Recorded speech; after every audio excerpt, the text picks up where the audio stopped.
শ্যামা পাখি জানো, আমি দিন দিন কত দুষ্ট হয়ে যাচ্ছি। তোমার দেওয়া ছবি আমি কত শতবার জুম করে দেখেছি। তোমার ওই গাঢ় লিপস্টিকের দিকে তাকিয়ে নেশাক্ত হয়ে গেছিলাম। এই পিচি শুনছো? তোমাকে শাড়িতে নীল রঙে রাঙানো নীলাভ সৌন্দর্যের অধিকারী লাগছে। আচ্ছা, তুমি কি চাও বলো তো? তোমার এই মিষ্টি হাসিতে আমাকে খুন করতে? আমার অজান্তে আমার মন চুরি করে নিয়ে গেলে আমি বুঝতেও পারলাম না। হঠাৎ বৈশাখের লণ্ডভণ্ড ঝড়ের মতো মনের ভেতরে প্রবেশ করলে। একজন হার্টের ফিউচার ডাক্তারের হার্ট নিজের আয়ত্তে করে নিলে। হঠাৎ হোয়াটসঅ্যাপে এলাম কী ভেবে? এই দিনটাই আমার জীবনের কাল হয়ে গেল। এর আগে বহুবার মন হারিয়েছি তোমাতে, কিন্তু এইবারের মতো এমন ভয়ঙ্কর রূপ ধারণ করেনি কখনো। এই বদরাগী ছেলেটার জন্য তার শ্যামা পাখি সেজেছিল। এটা আমার সৌভাগ্য। দুদিন যাবৎ তুমি অনলাইনে আসছো না, ভেবেছি ভীষণ অভিমান করে হয়তো ফোন অফ রেখেছো, কিন্তু এভাবে জ্বর বাঁধাবে ভাবতে পারিনি। হঠাৎ ভীষণ কান্না পাচ্ছে তোমায় ভেবে। তোমার অসুস্থতা আমাকে এক বিন্দু ঢাকায় দাঁড়াতে দেয়নি। সারা রাত রাস্তায় দাঁড়িয়েছিলাম, বাস এলেই উঠে পড়েছি। এই তোমাকে বারবার তুই থেকে তুমি বলা হয়ে যায়। আচ্ছা বলো তো, কেন বারবার এমন হচ্ছে? আমার তুই বলাটা তুমি কিভাবে তুমিতে পরিণত করলে বলো তো? এত কষ্ট দিয়ে এখন আবার হোয়াটসঅ্যাপে ঢং করা হয়েছে। আর জীবনেও কথা বলবো না এই হৃদয়হীনের সাথে। যাওয়ার সময় নিজের ইচ্ছেতে গিয়েছে, আমি তো আর আসতে বলিনি। আসুক, তাতে আমার কি যায় আসে, ঢং যত সব। রিয়াকে নিয়ে ছাদে বেত লাফাচ্ছি।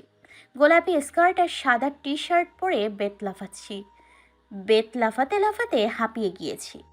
রিয়া দিয়ার দিকে পূর্ণ দৃষ্টি নিয়ে তাকিয়ে থেকে বলল, আচ্ছা দিয়া, এত ডাক্তার দেখানো হলো, সুস্থ হলি না? বিহান ভাই এসে জলপটি দিতেই সুস্থ হয়ে গেলি? বিহান ভাইয়ের কাহিনী কী রে দিয়া? আমার তো মাঝে মধ্যে সন্দেহ হয় বিহান ভাই বাই এনি চান্স মনে মনে তোকে লাইক করে না তো? বেত লাফানো স্টপ করে দিয়ে খানিক সময় হাঁপিয়ে একটু স্বাভাবিক অবস্থায় এসে বললাম, রিয়া বুঝিস না, উনি এতটাই বদমেজাজি আর খারাপ মানুষ। জ্বর রীতিমতো ভয় পেয়েছে, না হলে জ্বরকে ওনার রাগের আগুনে পুড়িয়ে ভস্ম করে দিতেন। এজন্য জ্বর বেচারা ভয়ে পালিয়েছে। দিয়া, তোহা আপু কোন সাহসে বিহান ভাইয়ের জন্য পাগল হয়েছে বলতো? ওনার কি প্রাণের ভয় নেই? বিহান ভাই ডিরেক্ট রিজেক্ট করে দেবেন জেনেও কোন আশায় প্রপোজ করবে বলতো? আরে রাগ তোর তো হাপু। আলিফ যে শাড়ির টাকা দিয়েছে এটা আমাকে জানাসনি কেন? তোরা জানিস না আলিফ একটু অন্য নজরে দেখে আমাকে? ব্যাপারটা আমার মোটেও ভালো লাগে না। আরে তোহা আপু আমাদের টাকা মেরে দিয়ে আলী ভাইকে দিয়ে পে করাচ্ছে। তোহা আপুকে বলবো আমার নগদ 700 টাকা যেন ফেরত দেয়। আমারও টাকা গেল, আবার নাম ক্রেডিট নিল অন্য কেউ। জানিস 700 টাকা গোছাতে কত সময় লেগেছে আমার? আমার কাছে 700 টাকা মানে বিশাল ব্যাপার এই বয়সে। আরে দিয়া, আমারও তো কষ্ট হবে রে, ম্যানেজ করতে হয়েছে টাকা। তোহা আপু এই টাকাগুলো মেরে দিল, ছেড়ে দেওয়া যাবে না। চল তোহা আপুর কাছে। এমন সময় আলিফ ভাইয়া ছাদে প্রবেশ করলো, মেঘ না চাইতে জল। ওনাকেই খুঁজছিলাম। আমরা কিছু বলার আগেই আলিফ ভাইয়া গড় গড় করে বলতে শুরু করলো, আচ্ছা দিয়া, সামান্য একটা শাড়িকে আমি তোমাকে গিফট করতে পারি না? তুমি বিহান ভাইয়ের কাছে টাকা দিয়েছো কেন? বিহান ভাই খালামার সামনে গিয়ে টাকাটা ফেরত দিয়েছে। শুধু ফেরত দিয়েছে সেটা নয়, খালামার হাতে টাকাটা দিয়ে বলেছে, আন্টি আলিফকে দিয়ে দিবেন। আসলে দিয়া অনলাইনে টাকা পে করতে পারে না, তাই আলিফ করে দিয়েছিল। আচ্ছা দিয়া, এইভাবে বিহান ভাইকে দিয়ে টাকাটা ফেরত দেওয়ানোর কি খুব প্রয়োজন ছিল? আলিফ ভাইয়ের দিকে তাকিয়ে বললাম, আপনি বেকার মানুষ, আপনি শাড়ি দিতে যাবেন কেন শুনি? তাছাড়া আপনি দিলেই বা নিব কেন? এভাবে কারোর থেকে কিছু নেওয়াটা ঠিক না আলিফ ভাই। দিয়া বাইরের মানুষ আর আমাকে এক নজর দেখছো তুমি? আমি কি অন্য কেউ? আমি কি দিতে পারি না? না আলিফ ভাইয়া প্লিজ, চাকরি বাকরি করেন তখন না হয় একদিন কিছু একটা নিব, সমস্যা নেই। আলিফ ভাইয়া যাওয়ার পরে আম্মু আমার হাত চেপে ধরে ঘরের মধ্যে নিয়ে দাঁত খিঁচে বকা দিচ্ছেন। বুঝলাম না আম্মুর হঠাৎ এই রূপ বদলের কারণ কি। আম্মু বলে উঠল, দুধের দাঁত পড়েনি তোর প্রেম শুরু হয়েছে? তোর বাবা আসুক, বলবো ছেলে দেখে বিদেয় করতে। আমার বাড়িতে থেকে বাইরের লেখাপড়ার নামে প্রেম করে বেড়াবি, সেটা তো হবে না। আমি কিন্তু মানুষের মায়ের মতো না দিয়া। আম্মু তীক্ষ্ণ দৃষ্টিতে তাকিয়ে থেকে বললাম, আম্মু আমি কার সাথে প্রেম করলাম? আন্দাজে বকাবকি করছো কেন আম্মু? আম্মু এবার বলে উঠল, আলিফ কী জন্য এসেছিল শুনি? আমি কি কিছু বুঝি না? আমি তোর কাকিকে সোজা বলে দেব তার ভাগ্নে যেন আমার বাড়িতে পা না রাখে। আচ্ছা, তোর কাকি বা কেমন বাড়িতে বিয়ের উপযুক্ত মেয়ে থাকতে প্রাপ্তবয়স্ক এক ছেলে বাড়িতে রেখেছে? কোনো কমন সেন্স নেই তার। আমার ভাতিজাদের দেখেছিস এসে রাতে থাকতে? তাদের ইনভাইট করেও আনানো যায় না। তাছাড়া আমার ভাগ্নেরা তোকে বোনের মতো দেখে। আর বিহান থাকতে তো আমার কোনো চিন্তাই নেই। আম্মুর কথা শুনে রীতিমতো অবাক আমি। আম্মুকে বললাম, প্লিজ আম্মু আসতে বলো যা বলার। মেজো কাকি শুনলে কি ভাববে বলো তো? একটা অশান্তি হবে। তাছাড়া আলিফ সহ আমরা ভাই বোনের মতো করেই থাকছি। তুমি যা ভাবছো সেগুলো ভুল আম্মু। আম্মুর এভাবে কথা শুনে আকাশ থেকে পড়লাম আমি। আম্মু বলল, সন্ধিয়া, বিহান আমাকে সব বলেছে। আলিপের উদ্দেশ্য কি সব বলেছে। আম্মু চলে গেলে রাগে ফুঁসছি আমি। এই অসভ্য বিহান আম্মুকে দিয়ে বেশি কথা শুনিয়ে ছাড়লো। আয়রাকে নিয়ে মামাদের বাড়িতে গেলাম। আমি উঠানে দাঁড়িয়ে আয়রার হাতে 700 টাকা দিয়ে বললাম, বিহান ভাইকে দিয়ে আয়। কিছুক্ষণ পরে আয়রা 700-র সাথে আরও 1000 টাকা এক্সট্রা নিয়ে নিল। বুঝলাম আয়রাকে দিয়ে হবে না, তাই নিজেই গেলাম। ল্যাপটপে কি কাজ করছেন সেটা জানি না, পিসি রাখা টেবিলে বসে আছেন উনি। আমি বললাম, কি ব্যাপার, টাকা ফেরত পাঠিয়েছি, সাথে 1000 টাকা বেশি দিয়েছেন কেন? বিহান ভাই কোনো কথা না বলে ল্যাপটপে মনোযোগ দিয়ে রইলেন। আমার সাথে কোনো কথা না বলে আর 1000 টাকা ধরিয়ে দিলেন। এবার আমি রাগান্বিত হয়ে ওনার ল্যাপটপের শাটার অফ করে দিয়ে বললাম, কি সমস্যা কি আপনার? উনি তো ভ্রু কুঁচকে তাকিয়ে বললেন, কি সমস্যা? টাকা দিচ্ছেন কেন? তুই না ধার চাইছিস? আয়রা বলল। আমার খেয়ে কাজ নেই তাই না? আমি কি ফকির নাকি ধার চাইবো? ভুলে গেছিলাম বড়লোক ম্যাম। আলিফ ভাইয়ের ব্যাপারে আম্মুকে মিথ্যে বলেছেন কেন? এখন কি খেপিদের মতো আমাকে মারবি নাকি? আপনি বলেছেন কেন? শ্বশুরের মেয়ে তার জামাইয়ের শাড়ি রেখে অন্যের শাড়ি পরবে, সেটা দেওয়া যায় না। এই আয়রাকে নিয়ে আর পারা যায় না। টাকা ধার চাইলাম কখন আমি? বিহান ভাইয়ের সামনেই বললাম, আজ আয়রার খবর আছে বলেই বেরোতে গেলাম। বিহান ভাই হাত ধরে এক টানে কাছে নিয়ে গেলেন আমাকে আর বললেন, খবর তো আজ তোর হবে পিচ্ছি। ওয়াল ঘেঁষে দাঁড়িয়ে আছি আমি। আমার হাত শক্তভাবে চেপে ধরে দাঁড়িয়ে আছেন বিহান। ওনার মুখশ্রীর অদলে বেশ পরিবর্তন, সেই রাগী ভাবটা আর নেই। আমি ওনার থেকে নিজেকে ছাড়ানোর চেষ্টা করছি। নিঃসন্দেহে বিহান ভাই একজন শক্তপোক্ত শক্তিশালী মানুষ। ওনার থেকে নিজেকে ছাড়ানোর চেষ্টা যে বৃথা চেষ্টা, সেটা তাতে কোনো সন্দেহ নেই। রাগে ফুসফুস করছি আমি। আমার দিকে খানিকটা ঝুঁকে রয়েছেন উনি। আমি রাগি রাগিভাবে বলেই যাচ্ছি, ছাড়ুন বলছি, ছাড়ুন আগে আমাকে। অসভ্য কোথাকার, একটা মেয়েকে এভাবে চেপে ধরে রেখেছেন কেন? ছাড়ার জন্য তো ধরিনি, আর জীবনেও ছাড়বো না, বুঝলি পিচ্ছি? কেন ধরবেন আমাকে আপনি? আমি কি আপনার বউ না প্রেমিকা? আচ্ছা, আমার কথা আমাকে ফিরিয়ে দেওয়া হচ্ছে তাই না? আজ যা খুশি বলতে পারিস, আমি রাগ করব না। রাগ করলে আমার কি যে আসে? আপনি আম্মুকে আলিফ ভাইয়াকে নিয়ে মিথ্যে বলেছেন কেন যে আলিফ ভাইয়া আমাকে লাইক করে? যা বলার ঠিকই বলেছি। আমার জাস্ট আলিফকে সহ্য হয় না। ভাবতেই শরীরে আগুন হয়ে যাচ্ছিল যে তুই ওর দেয়া কিছু ইউজ করছিস। আমি যদি আলিফকে আর কখনো তোর ত্রিসীমানায় দেখি, তাহলে এর চেয়ে খারাপ কিছু করব বলে দিলাম। কি সাহস আমার জিনিসে নজর দেয়! সব কিছু কি আপনার ইচ্ছে মতো হবে? যখন ইচ্ছে বকবেন, আবার যখন ইচ্ছে মিষ্টি করে কথা বলবেন। হ্যাঁ, সব আমার ইচ্ছাতেই হবে। দেখুন বিহান ভাই, আমি আপনার বউ না, না গার্লফ্রেন্ড। তাই দয়া করে আমাকে টর্চার করা অফ করুন। আপনাকে 700 টাকা ফেরত দিলাম, তার পরিবর্তে 1000 টাকা দিয়েছেন কেন? আবার ফেরত দিলে আবারও ডাবল দিব, কারণ তুই আমাকে ভাই ভাবলেও আমি কখনো তোকে বোনের নজরে দেখি না। এটা বুঝিস না তুই? এমন সময় আয়রাটা এসে ওদের এভাবে দেখে মুখে হাত দিয়ে মুখ চেপে হেসে বলল,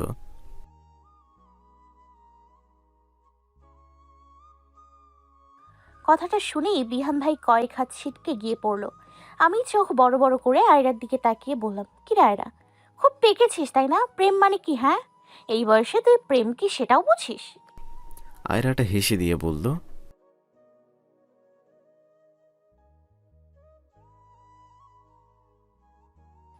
আমি চোখ বড় বড় করে বললাম, তা উনি কি আমাকে জড়িয়ে ধরেছিলেন নাকি? মিথ্যে বললে থাপ্পড় দিব ধরে। আয়রাটা বলল, বিহান ভাই খানিকটা দূরে ভ্রু কুচকে দাঁড়িয়ে রইলেন। ইস রে, বিহান ভাইয়ের মানিজ্যত সব এবারই শেষ। এই আয়রাটা জনে জনে সবাইকে বলে বেড়াবে। বিহান ভাইকে বললাম ভদ্রলোকের মতো আমার উপন্যাসটা দিন, আমি এখন যাব। বিহান ভাই কপাল কুঁচকে তাকিয়ে বলেন, কিসের উপন্যাস? আর এসব উপন্যাস পড়ে পড়ে তো দেবদাসী হয়ে যাচ্ছিস। এই উপন্যাসে দেখলাম দিয়া নামের মেয়েটি মারা গিয়েছে। তা এসব ট্র্যাজেডি উপন্যাস পড়েই তো তোর এই অবস্থা। তোর থেকে আয়রার বুদ্ধি আছে ভালো। আয়রাও ভালো বোঝে কোনটা প্রেম আর কোনটা অন্য কিছু। খানিকটা রাগ দেখিয়ে চলে এলাম বাড়িতে। প্রায় 1 মাস কেটে গেছে। বিহান ভাইও ঢাকায় ফিরে গেছেন। আবার সব স্বাভাবিকভাবেই চলছে। মান অভিমান কিছুটা কমেছে। খুলনা যেতে হবে, বাসার সবার দাওয়াত। বিভা আপুর শ্বশুর বাড়ি থেকে দাওয়াত এসছে। এখানে বিভা আপু আর তার বর আরিফকে নিয়ে একটা অনুষ্ঠানের আয়োজন করা হয়েছে। সবাই যাবে, কিন্তু আমি বলে দিয়েছি যে আমি যাব না, মানে আমি যাবই না। কারণ বিহান ভাই আজ ঢাকা থেকে আসছেন, উনিও যাবেন। আর সারাক্ষণ দুনিয়ার বাজে কথা বলবেন আমাকে। মামাবাড়ির যে কোনো অনুষ্ঠানেই আমার কাজিনরা নিমন্ত্রিত থাকে। মামা প্রাইভেট কার ঠিক করতে চেয়েছে, কিন্তু বিভোর ভাই বলে দিয়েছে বাসে চড়ে মজা করতে করতে যাবেন। মামাবাড়িতে ঘরোয়া মিটিং বসছে, সেখানে কিভাবে যাওয়া হবে সেই নিয়ে আলোচনা চলছে। আমার যাওয়ার ইচ্ছে ছিল না, কিন্তু আম্মুর দাঁত ঝাঁকিতে যেতে বাধ্য হলাম। বাড়ির মুরব্বীরা সবাই বিভোর ভাইদের ফ্ল্যাটে প্ল্যান করছে যাওয়ার সময় কি নিয়ে যাবে না নিয়ে যাবে সে বিষয় নিয়ে। আমরা কাজিনেরা সবাই ছাদে পাটি বিছিয়ে নিয়ে আড্ডা দিচ্ছি। ইচ্ছে করেই বিভোর ভাইদের ছাদে আড্ডা দিচ্ছি, কারণ জানি এখানে বিহান ভাইয়ের আসার চান্স নেই। বিভোর ভাই আড্ডা দেওয়ার সময় আমাদের কাজিনদের সবাইকে ফোন দিয়ে ডেকে আনেন। ছাদে প্রেম নিয়ে ভীষণ গবেষণা চলছে। এমন সময় দ্য গ্রেট বিহান ভাই গম্ভীর মুখে হাজির হলেন। গায়ে কফি কালারের টি শার্ট, পরনে ব্ল্যাক জিন্স, জিন্সের পকেটে হাত গুজে ছাদের রেলিং ঘেঁষে এসে দাঁড়ালেন। এখানে যারা আছে সবাই বিহান ভাই ভক্ত, শুধু দিয়া বাদে। মেহু আপু বিহান ভাইকে ডাকলো। বিহান ভাই এখানে আসেন না, আমাদের পাশে বসেন। তোহা আপুও ডাকলো। বিহান ভাই ভ্রু কুচকে তাকিয়ে এসে আমার পাশে বসেই এমন সময় বিভোর ভাই তার প্রস্তাবটা রাখলেন যে আমরা বাসে করেই যাব, অনেক মজা হবে তাতে। ছেলেরা সবাই রাজি। অন্য কারোর কোনো আপত্তি না থাকলেও আমি ভীষণ আপত্তি জানালাম। জোরে বলে উঠলাম, আমার আপত্তি আছে, আমি বাসে যেতে পারবো না। সবার সব উৎসাহে পানি ঢেলে গেল। বাসে উঠলে আমার বমি পায় খুব, আমি কিছুতেই বাসে যেতে পারবো না। কারো কোনো আপত্তি না থাকলেও বিহান ভাই তার গা জ্বালানো কথা শুরু করলেন। মেয়ে মানুষ মানেই সমস্যা। শুধু সমস্যা বললে ভুল হবে, মহা সমস্যা। মেয়ে মানুষের জন্যই পৃথিবীতে এত সমস্যা। তার উপর যদি এমন ভয়ানক মহিলা হয়, তাহলে তো আর সমস্যার শেষ নেই। এই মহিলা মানে আরও বেশি সমস্যা। কথাটা পড়তেই রাগের চরম পর্যায়ে পৌঁছে গেলাম। কি ব্যাপার, সবাইকে মেয়ে বলছেন আর আমাকে মহিলা বলছেন কেন? শুধু মহিলা নয়, ভয়ানক মহিলা তুই। কারো কোনো সমস্যা নেই, সব সমস্যা তোর। দুনিয়ার সব সমস্যা নিয়ে জন্ম হয়েছে তোর। আমি যাবই না। তুই না, তোর ঘাড় যাবে। আর বাসে চড়ে যেতে হবে তোর। আলিফ ভাইয়া বলে উঠলেন, দিহান ভাই, আপনি দিয়াকে বকছেন কেন? আপনার গফ যদি বাসে চড়তে না পারে তখন কি করবেন? বিহান ভাই ভ্রু কুচকে তাকিয়ে বলেন। আমার গপ নিয়ে গবেষণা আর কত চালাবি তোরা? আলিফ ভাইয়া বললেন, আমার জিএফ বাসে চড়তে পারে না, পারলে তার হাত ধরে হেঁটে তেপান্তর পাড়ি দেব। বিহান ভাই ভ্রু কুচকে তাকিয়ে বললেন, শিওর আলিফ? ইয়েস ভাইয়া। ওকে কাল দিয়ার সাথে হেঁটে খুলনা যাবে। আমি মুখ ভেঙচি দিয়ে বললাম। জি না, আমি মোটেও হাঁটতে পারি না। বিহান ভাই বলে উঠলেন, বাসে চড়তে পারবি না, হাঁটতে পারবি না, তাহলে কি প্যারাশুটে যাবি? আপনার সাথে আমি কথা বলছি না, ওকে? বিহান ভাই আবার শুরু করলেন, তাহলে আলিফ, কাল তোমার ভালোবাসার পরীক্ষা হবে।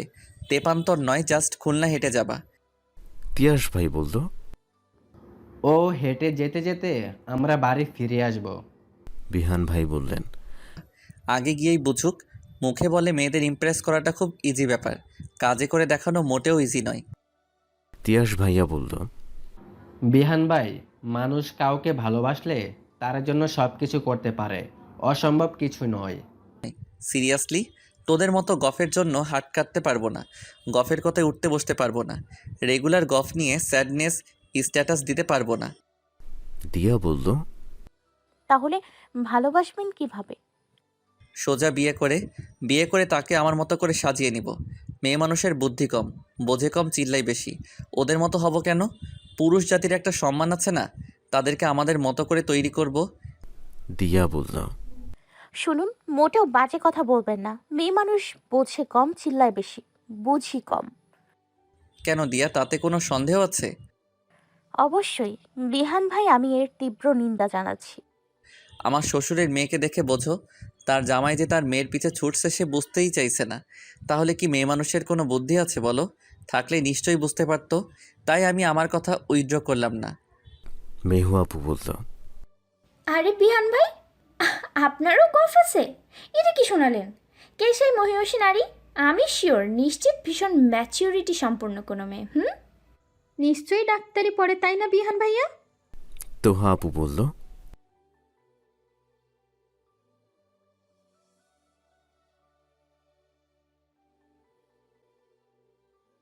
রিয়া বলল, বিহান প্রেম করলে তো আর চারটার সাথে প্রেম করবে না। সব দিকে পরিপূর্ণ, শিক্ষিত, কম কথা বলে এমন মেয়ে। সাডেন বিভোর ভাই জোরে পড়া শুরু করলো। বিহান জানো, অনেক মিস করছি তোমায়। ফ্রি হয়ে কল দাও। ইয়াহু, পেয়ে গিয়েছি। বিহানের গার্লফ্রেন্ডের মেসেজ, প্রেয়সী দিয়ে সেভ রাখা।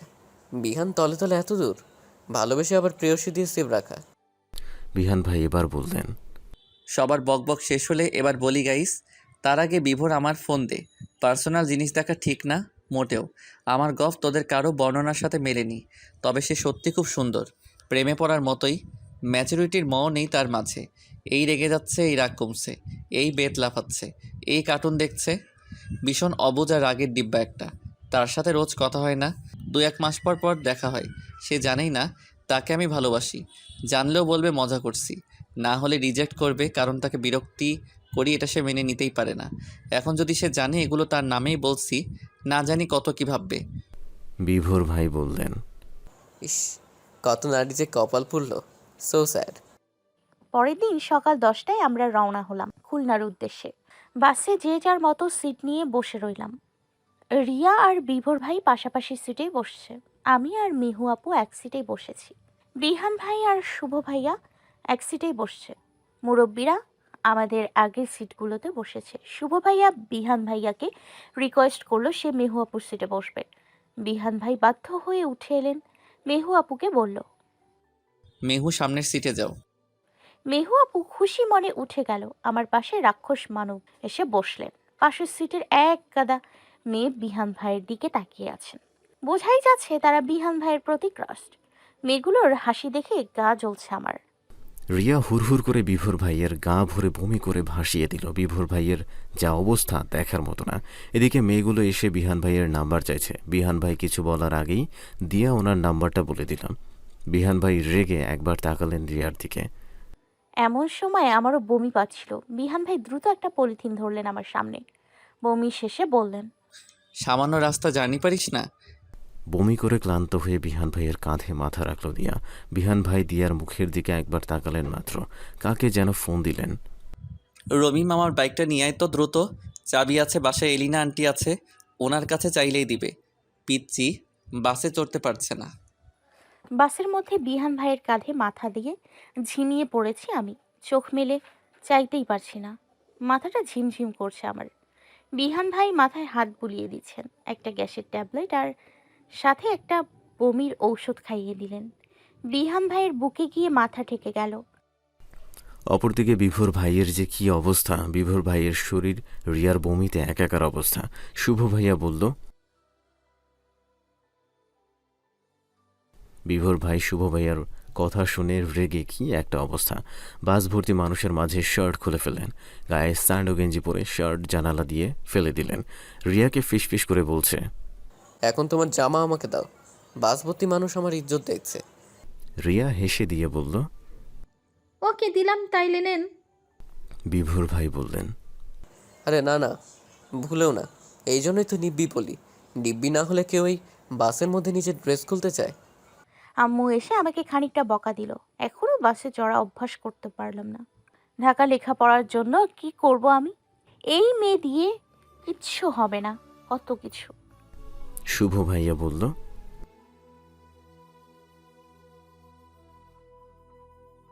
দিয়া কেমন লাগছে এখন? বিহান ভাই বিরক্তি নিয়ে বললেন। ওকে দেখে বুঝছো না কেমন লাগছে ওর? উফ, বুঝি না। সব সমস্যাগুলো সব সময় আমার সামনে আসে কেন? মায়া মানুষ মানেই সমস্যা। যেখানে যাবে সমস্যার সৃষ্টি করবে। আবার তাদের আশপাশের প্রেমিকগুলোর ন্যাকামি জাস্ট অসহ্য। আলিফ ভাইয়া বলল। কে কি করেছে ভাইয়া? বিহান ভাই বললেন।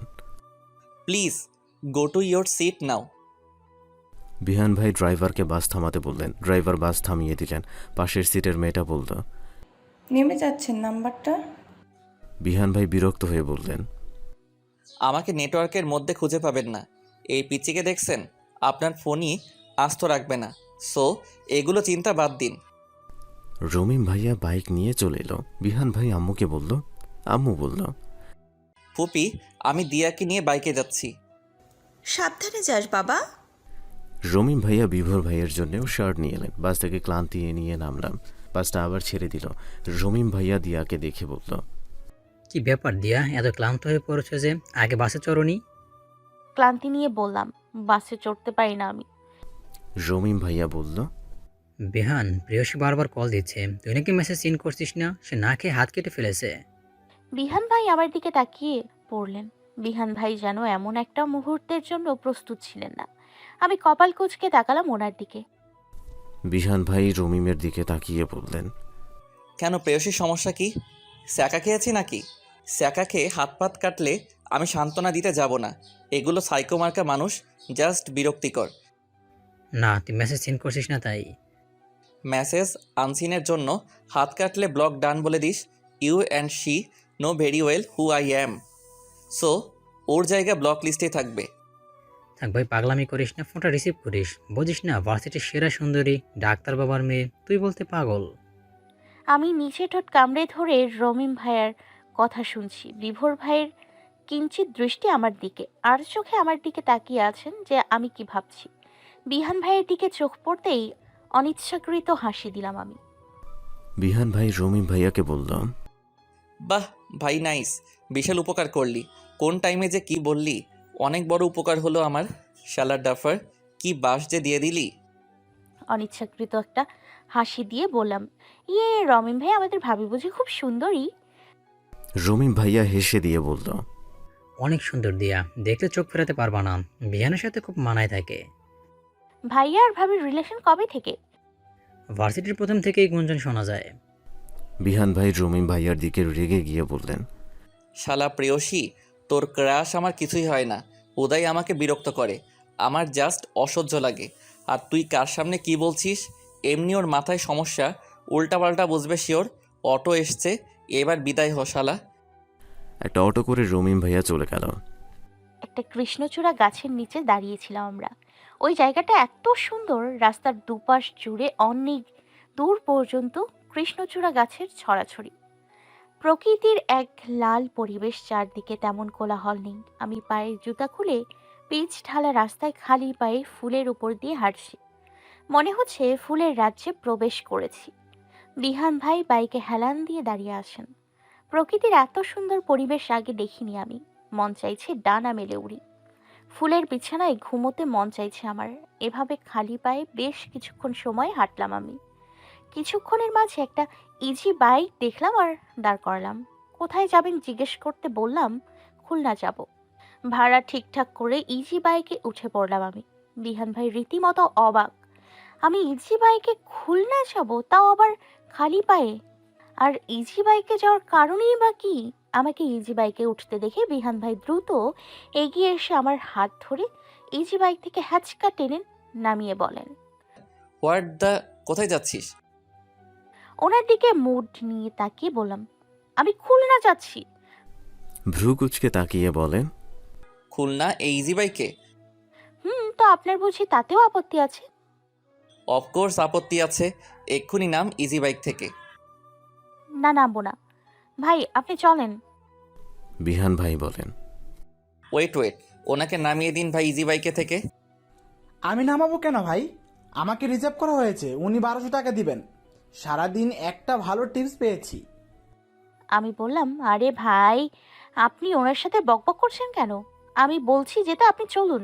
আমি আপনার গাড়ি ভাড়া করেছি। বিহান ভাই বললেন। ওনাকে নামিয়ে দিন ভাই, বলে দিন আপনি যাবেন না। আমাকে ওনার ঠিক করা হয়ে গিয়েছে, ওনার জন্য আমার যাত্রী ছেড়ে দিয়েছি, তাই না গেলেও আমাকে টাকা দিতে হবে। আপনি যেতে চাইলে যান, কিন্তু আপনার ভালোর জন্যই বলছি। উনি দীর্ঘ 8 মাস পাবনা ছিল, মেন্টাল সমস্যা আছে ওনার।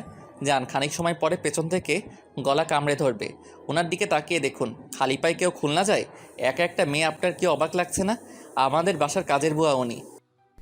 অটো চালক ভয় পেয়ে গেলেন। এই যে আপা, নামুন নামুন বলছি, আপনার জন্য 300 টাকা যাত্রী ছেড়ে দিলাম। বিহান ভাই বললেন। কিছু মনে করবেন না, এই নিন আমি ভালোবেসে দিচ্ছি, 300 টাকা রাখুন। লোকটা 300 টাকা নিয়ে চলে গেল আর বিহান ভাইকে বলে গেল, আপনি অনেক বড় মনের মানুষ ভাই, ভাগ্যিস এই পাগল হাত থেকে বাঁচালেন আমাকে। রাগে সমস্ত শরীর রিরি করছে আমার। আমার মতো সুস্থ মানুষকে পাগল বানিয়ে ছাড়লো, আর আমি কাজের বুয়া এই ভাবেন উনি আমাকে? আমি যে ওনার সাথে যাব না বলেই অটোতে করে যাওয়ার প্ল্যান করলাম, সব প্ল্যান জল ঢেলে দিল উনি। ওনার দিকে ক্ষিপ্ত নয়নে তাকিয়ে দেখি থুতনিতে এক হাত বাঁধিয়ে মিটিমিটি করে হাসছে। ভ্রু নাচিয়ে নাচিয়ে বললেন, কিরে খেপি, রাগী বেহুদা খেপে গেলি কেন? আর হঠাৎ অটো চড়ে খুলনা যাওয়ার প্ল্যান কেন? আমি আপনার সাথে যাব না ব্যাস। তার আগে বলুন, আমাকে কাজের বুয়া বললেন কেন? বিহান ভাইয়ের হাতে দেখি আমার জুতা। উনি একটু ধমক দিয়ে বললেন, নে ধর জুতা পাই পর, গাধি একটা। পা কেটে যাবে, কোথায় কি থাকবে? কাজের বুয়া না বলে ঘরের বউ বললে কি মেনে নিতে পারতি? আরও রেগে যেতি। কাটুক, তা আপনার কি? হ্যাঁ, আমার শ্বশুরের মেয়ের পা কাটলে কষ্ট তো তার জামাইয়েরই। বউয়ের কষ্ট কি সহ্য করা যায়? তাছাড়া শ্বশুর যে রাজাকার বাবা, আমাকে গুলি করে দিবে। সমাজ থেকে একজন অনেস্ট ফিউচার ডাক্তার হারিয়ে যাবে। এটা দেশের জন্য অনেক ক্ষতিকর ব্যাপার। সো তোর পা কাটলে অনেক লস। নে জুতা পর। পারবো না আমি। বিহান ভাই নিচু হয়ে বসে ওনার হাত দিয়ে পা চেপে ধরে জুতা পরিয়ে দিলেন দিয়ার। ও মাই গড, সুড়সুড়িতে লাফিয়ে উঠল দিয়া। এমনিতে পায়ের তালুতে প্রচুর সুড়সুড়ি। বিহান ভাই দিয়াকে লাফাতে দেখে বলেন, কি সমস্যা তোর? এভাবে ব্যাঙের মতো লাফাচ্ছিস কেন? ছাড়েন তো, ছাড়ুন, সুসুই লাগে। ডিসগাস্টিং। সুরসুরি আবার কি? বোঝেন না তাই না? না তো। ওয়েট, আমি আপনাকে দিচ্ছি। ওকে, ট্রাই কর। জুতা খুলেন। এই রাস্তায় মানুষ পাগল ভাববে। ভুল কি? আমি তো পাবনা থেকে এসেছি, খুলুন আগে। আমার জোড়াজুড়িতে জুতা খুলতে বাধ্য হলো উনি। পায়ের নিচে এত সুড়সুড়ি দেই, কিছুই ফিল হয় না ওনার। একদমই রোবট। ক্লান্ত হয়ে ফেল গেলাম এ বিষয়ে। উনি ভ্রু বাঁকিয়ে বললেন, আমি কি মহিলা যে লাফাবো? বাস এত সময় অনেক দূরে চলে গিয়েছে, বাইকে ওঠ। আপনার বাইকে ওঠার ইচ্ছে আমার নেই। পিচ্চি মানুষ, এত রাগ আসে কিভাবে শুনি? আর রাগের কারণটাই বা কি? কোনো কারণ নেই, যান গিয়ে প্রেয়সীকে বাইকে ওঠান। আমার তাতে কি? আমি মরে গেলেও আপনার বাইকে উঠবো না। আচ্ছা, এই ব্যাপার। সামথিং সামথিং মনে হচ্ছে দিয়া। মোটেও না, nothing. Love you my darling. Love do something something. এখন কি গান গাইতে মন চাইছে আপনার? হ্যাঁ, তোর জেলাসি দেখে। প্রেয়সীকে নিয়ে এত জেলাস তুই? হোয়াই দিয়া?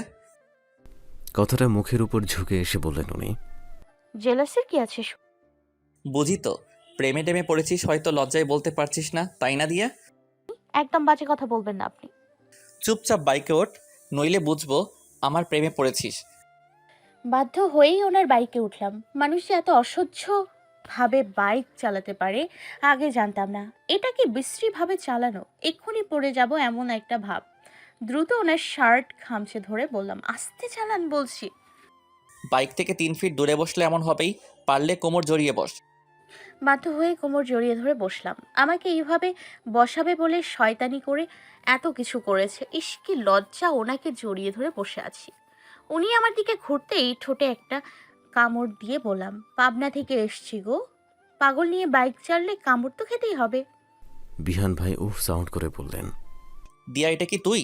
লিপকিস করতে মন চাইছিল বললেই পারতি। এই নিষ্পাপ ঠোঁটে প্রথম কোনো নারীর স্পর্শ। শরীরের অনুভূতি অন্যদিকে চলে গিয়েছে। বাইক চালানো আর সম্ভব নয়। দুষ্ট বুদ্ধি মাথায় আসাতে আমি এটা কি করে ফেললাম? এখন তো নিজেই লজ্জা লাগছে। ছি, উনি কি ভাবছেন? পূবালি হাওয়াতে চুলগুলো এলোমেলো ভাবে উঠছে, কখনো নিজের চোখে মুখে তো কখনো বিহান ভাইয়ের চোখে মুখে। মনের মাঝে ভীষণ এক অনুভূতি কাজ করছে। এই মুহূর্তে একটাই গান মনে পড়ছে, এই পথ যদি না শেষ হয় তবে কেমন হতো তুমি বলো তো।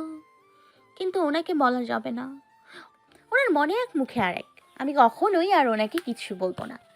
বাইকে বসে থাকতে থাকতে আমার কোমর ব্যথা হয়ে গেল। আমার তবুও পথ ফুরাচ্ছিল না। এত স্লো কোনো মানুষ বাইক চালায়? বাবা, এর চেয়ে হেঁটে গেলে আরো অনেক আগেই যেতে পারতাম। খুবই বিরক্তি শুরু হয়ে গেল আমার। এমনিতে সব কিছুতে ধৈর্য কম আমার। সামনে দিয়ে যাওয়া একটা লোককে ডেকে দিয়া বলল। এই যে কাকু, আপনার সাইকেলে আমাকে একটু লিফট দেবেন? লোকটি উত্তর দিল। কেন দিদি, আপনি তো বাইকে যাচ্ছেন, কোনো অসুবিধা হয়েছে নাকি? হ্যাঁ, আমাকে একটু দ্রুত যেতে হবে, তাই আপনার কাছে লিফট চাইছি, দেবেন? লোকটি যেন আশ্চর্য বনে গিয়ে বলল। বাইক ছেড়ে কেউ বাইসাইকেলে দ্রুত যাওয়ার জন্য লিফট চাই? আগে তো দেখিনি, এই প্রথম দেখলাম। বিহান হুট করেই বাইক দাঁড় করিয়ে বললেন। ভাই আপনি যান, শি ইজ ড্যাম ম্যাড, মানে রিসেন্টলি পাবনা ফেরত। তার কথায় কান দিলে আপনিও পাগল হয়ে যাবেন। লোকটি দিয়ার দিকে তাকিয়ে বলল। কি বলেন, দেখে তো মনে হচ্ছে না, খুব অবাক লাগছে। বিহান ভাই বলেন। আমারও খুব অবাক লাগছে, কেউ কাকু ডাকলে তাকে কেউ দিদি ডাকে। লোকটা বোধহয় লজ্জা পেয়ে গেছে। বিহান ভাই ওনাকে যেতে বলে আমার দিকে তাকালেন। আমার চোখ মুখের সাথে লেপ্টে থাকা চুলগুলো সরিয়ে কানের সাথে গুজে দিলেন। আমি ফুঁসে উঠে বললাম, আমাকে আবার পাগল বললেন? উনি হেলমেটটা খুলে চুল একটু হাত দিয়ে ঠিক করে মাথায় একটু ঝাঁকুনি দিয়ে বললেন। পাগলি ছাড়া কি তুই? তুই এমনি পাগলি। এই পাগলি পাগলি স্বভাবগুলো দিয়ে মানুষকে পাগল বানিয়ে ফেলতে পারিস, ছেলেদের হার্টে ইনফেকশন করতে পারিস। রাস্তা ফুরিয়ে যাবে তাই আস্তে ধীরে চালাচ্ছি। ওনার এই কঠিন কথা বুঝবো না জানি, চুলগুলো উড়ছিল বলে খোপা করতে গেলাম। বিহান ভাই বললেন, খোলা চুলই থাক, বাইকের আয়নাতে খোলা চুলে তোকে আরও সুন্দর লাগছে। এলোকেশে ঝড়ের বেশে হার্ট অ্যাটাকের লক্ষণ আছে পিচ্ছি। উনি আবার বাইক চালানো শুরু করলেন। খুলনা শহরে ঢুকতেই একটা ফুলের গলি দেখলাম, যেখানে শুধু ফুল আর ফুল। একভাবে তাকিয়ে রইলাম বেলি ফুলের মালার দিকে, যা আমার প্রাণ কাড়ে সব সময়। সাদা ফুল মানেই আমার কাছে মুগ্ধ করার মতো কিছু। ইস, আম্মু বা শুভ ভাইয়া থাকলে আমি বলতে পারতাম একটা ফুলের মালা কিনে দাও। দুঃখী দুঃখী মন নিয়ে বাইকে বসে রইলাম। হঠাৎ দেখি বিহান ভাই বেলি ফুলের দোকানের কাছে গিয়ে বাইকটা দাঁড় করালেন। খুব অবাক হলাম আমি, উনি এখানে বাইক দাঁড় করালেন কেন? আমি কিছু না বলে চুপ হয়ে বসে রইলাম, দেখি উনি কি করেন সেটাই দেখার অপেক্ষায় রইলাম। দোকানদারকে প্রশ্ন করলেন, ফুলের মালাগুলোর প্রাইস কত? 200 করে। মাত্র 200? দোকানদার আবার উত্তর দিলেন। এটাই তাই কেউ নিতে চায় না। বিহান ভাই বললেন, এই ফুলের দাম অমূল্য হওয়া উচিত ছিল, কেননা এই ফুল পছন্দকারিণী মহিলা এই পৃথিবীর শ্রেষ্ঠ সুন্দর মহিলা। এই ফুলের মালা যার গলায় যাবে সেই গলা অমূল্য দামি। এই ফুলের গাজরা যার চুলে যাবে সেই চুলের মোহে আকৃষ্ট আমি। দোকানদার বলল, আজই বাসায় গিয়ে বউকে বলবো একটা ফুলের মালা দিয়ে বলবো। কি বলবেন? ওই যে আপনি যা বললেন তাই। পাশ থেকে একজন মহিলা বলে উঠল, তোমার মতো কিপটার সাথে বিয়ে হয়ে জীবনে কিছুই পেলাম না। বাবা বিদেশি টাকাওয়ালা দেখে বিয়ে দিয়েছে, এমন বুড়িরা তুমি, না আছে কোনো রোমান্টিকতা। দেখো ওই ভাইটা তার বউকে কত ভালোবাসে। বউটা বাইকে চুপ হয়ে বসে আছে, আর ওনার হাজব্যান্ড কি সুন্দর ওনার বর্ণনা দিয়ে দিচ্ছেন। আমি মহিলাটির দিকে একবার তাকিয়ে দেখে নিলাম, মানুষ কতটা ভালোবাসার পাগল, তাই না? বিহান ভাই কি তাহলে পারফেক্ট মানুষদের মাঝেই পড়েন? আমি যেখানে অসহ্য মানুষ বলে ভাবি, সেখানে কেউ ওনার মতো মানুষ পাওয়ার জন্য আফসোস করছে। বিহান ভাই দিয়ার মুখের কাছে মুখ এনে বললেন, দেখ, উনি তোকে আমার বউ ভাবছে, তুই রেগে গেলি না যে? আমি বিহান ভাইয়ের দিকে তাকিয়ে বললাম, ওই মহিলাকে উনি বলছেন কেন? এটা আমি আপনাকে বলি।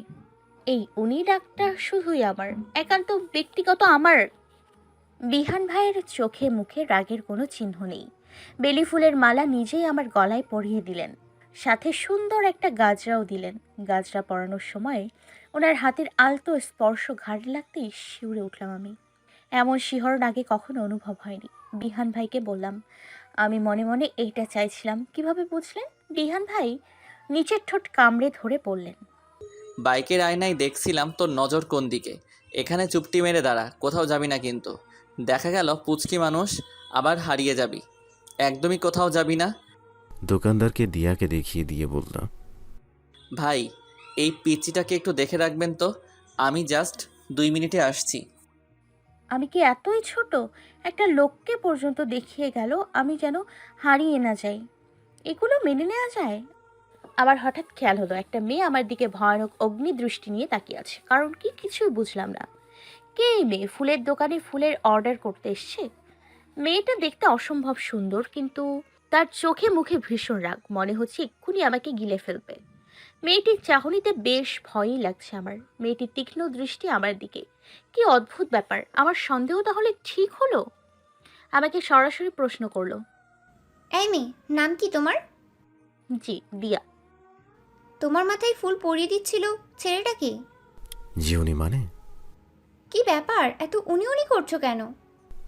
আমি তো ওনাকে উনিই ডাকি। নেক্সট থেকে আর উনি ডাকবা না। মেয়েরা উনি ডাকে তার ভালোবাসার মানুষকে, লজ্জায় নাম বলতে পারে না তাই। নেক্সট আর উনি ডাকবা না। কি হয় উনি তোমার? আমার মামাতো ভাই। সম্পর্কটা ভাই বোনের মাঝেই সীমাবদ্ধ রেখো, সেটাই উত্তম হবে। আপনি কে বলুন তো, এমন উদ্ভট কথা বলছেন? আর ওনাকে নিয়ে আপনার এত মাথা ব্যথা কেন? তুমি সেই দিয়া তাই না, বিহানের পিচ্ছি? তোমাকে দেখার অনেক শখ ছিল। সরি, বুঝলাম না আপনার কথা। এরই মাঝে বিহান ভাই উপস্থিত। বিহান ভাইকে দেখে বিহান ভাইয়ের পেছনে গিয়ে দাঁড়ালাম। উকি দিয়ে বললাম, দেখুন না বিহান ভাই, উনি কেমন করছেন। কে উনি? বিহান ভাই মেয়েটির দিকে রাগান্বিত দৃষ্টি নিয়ে তাকিয়ে বললেন, হোয়াট দ্য হেল, ভুলেও পিচ্চির সাথে বাজে বিহেভিয়ার ট্রাই করবি না। পিচ্চিটা মনে হয় ভয় পেয়েছে। আমি বিহান ভাইকে বললাম, কে উনি? আর এই মেয়ে আপনার সাথে এমন ব্যবহার কেন করলো? এর কৈফিয়ত দিতেই হবে। বিহান ভাই আমাকে জোরপূর্বক বাইকে উঠিয়ে বললেন, মেয়েটি পাবনা থেকে এসছে, কোনো মেন্টাল হবে হয়তো। আর তুই পুচকি মানুষ, এত কিছু সিরিয়াস নিস কেন? কোথায় রাস্তায় কে কি বললো সেটা নিয়ে পড়ে আছিস? বিহান ভাইকে বললাম, আজ কজনকে পাগল বানালেন বিহান ভাই? একদম চুপ হয়ে বসে থাকতো। এত কথা বললে গাড়ি চালাতে সমস্যা হচ্ছে। এমনি তোর জন্য 2 লিটার তেল বেশি খরচ হচ্ছে। গাড়ি থেকে নেমে তেলের টাকা আর ভাড়ার টাকা দিবি। আমি কি সেধে আপনার বাইকে উঠেছি যে ভাড়ার টাকা দিব? এগুলো তো দিবি, সাথে আমার লিপের যে 12টা বাজাইছিস তার শোধ আসল দিবি। কিভাবে দিব শুনি? সেটা আমি আদায় করে নিতে পারবো? তুই কি ভেবেছিস আমি ভুলে গিয়েছি? দেখ না কি করি তোকে। এই পড়লাম আবার চিন্তায়, আবার কি করবেন উনি? কিন্তু মেয়েটা কে ছিল? মেয়েটা তো বিহান ভাইকে চেনে, বিহান ভাই এড়িয়ে গেল কেন? মেয়েটা বিহান ভাইয়ের পরিচিত। কি লুকোলেন উনি, বুঝলাম না তো। ওনার কাছে জানতে চাইলেও বলবেন না আমাকে। বিভা আপুদের বাসায় পৌঁছে গেলাম। আপুরা আগেই পৌঁছে গিয়েছে। আপু সব খাবারের আয়োজন করছে। সবাই খেলেও বিহান ভাই খেতে পারছে না, কারণ কেউ জানে না খাবে কিভাবে। আমাকে পাগল বলাতে উপযুক্ত শাস্তি দিয়েছি।